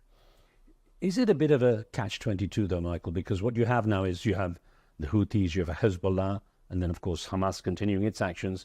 And those others, Hezbollah, Houthis, they're trying to support Hamas because of the military action taking place. So it's almost like without any kind of ceasefire, everything is stuck. Yes, but I think that people tend to forget that behind everything is Iran. They are financing all of them. They are financing Hezbollah, they are financing the Houthis, they are financing Hamas, obviously. So everything is connected. But to your question, yeah, I agree. There has to be a ceasefire. But before we can get to a ceasefire, we need the hostages back. The order of the things should be the other way around. So if Prime Minister Netanyahu was sitting in this room with us, what would you ask him to do? Very simple. Get to a deal. Seal a deal. Get the hostages back, and then do whatever you need to do with Hamas or Hezbollah or everyone else. Let's get back to your little nephew, Almog. How has he coped with the past 12 months? Because it's been almost a year since, he's had a hug from his parents or had any kind of contact. I mean, I know it's difficult, but do you do your best to keep the memories of Or and his mum alive, or are you kind of trying to shelter him a little bit so he doesn't feel the depth of that loss? Oh, it's very tricky, because on one hand we want him to remember, we want him to know who was his mum, we want him to remember all and know that all is there and he will be back and he is his father. So on one hand we tell him stories, we show him pictures, we show him videos, but on the other hand, we don't want to deal with it too much, because obviously he misses them. He wants to see them. He wants to meet them again. Unfortunately, it's not possible with his mom, and we're still fighting to get his father back. And it's even more tricky because, as the time goes on, you're passing birthdays and anniversaries. Again, how do you treat those? Those milestones I think those are the hardest. He celebrated his birthday alone, and we threw him a big party to make him happy, and he was happy. For us, it was one of the saddest days of our lives, but we try to keep him happy and try to treat him like a normal kid. But obviously those milestones that are important in every parent's life are without his parents.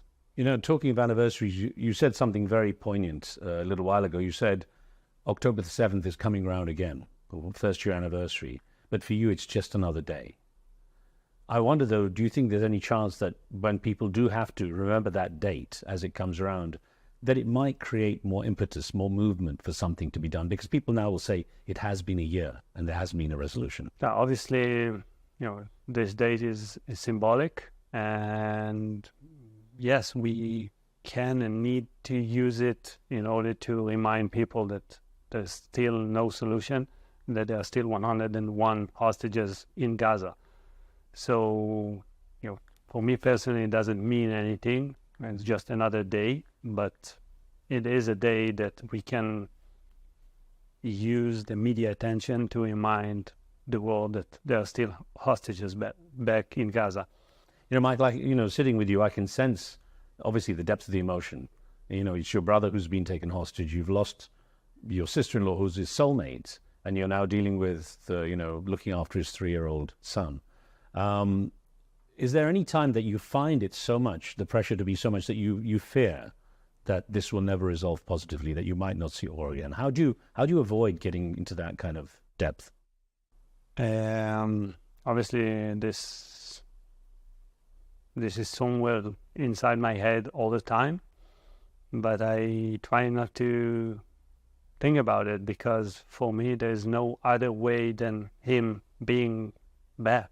I won't let this amazing boy to grow up without a father, and I promised my parents actually on the second day that I'll bring him back. I don't know how I'm going to do it, but I'll bring him back. Now, we know that some of the hostages have been able to see news coverage from time to time, so trying to take a positive approach on this, with the chance that Or might have a chance to see this interview, might have a chance to see what's going on, what message could you send to him now? It's very simple. I try to approach him from time to time. I want him to know that we are looking up for Almog. We'll keep him happy. And I want him to stay strong and know that we are doing everything to bring him back, and that we'll bring him back. Is there anything you could say to his captors? I don't waste my time on those monsters. Those are not even human to me. Well, Michael, I wish you luck getting your brother back, and thank you for making the time to talk. Thank you. Thank you.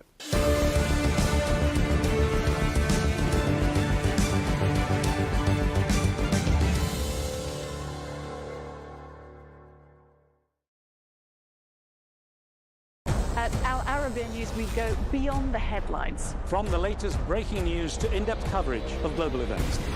We're not bought or sold. Nobody owns us. The loss of life, the destruction of property. The conflicts are such a terrible thing. Context and analysis to help you see the full picture. The world is in a very dangerous place. Join us on Arabiya News, It's very impressive. where knowledge meets perspective. At Arabiya News, we go beyond the headlines. From the latest breaking news to in-depth coverage of global events. We're not bought or sold. Nobody owns us. The loss of life, the destruction of property. The conflicts are such a terrible thing. Context and analysis to help you see the full picture. The world is in a very dangerous place. Join us on Arabiya News, It's very impressive. where knowledge meets perspective.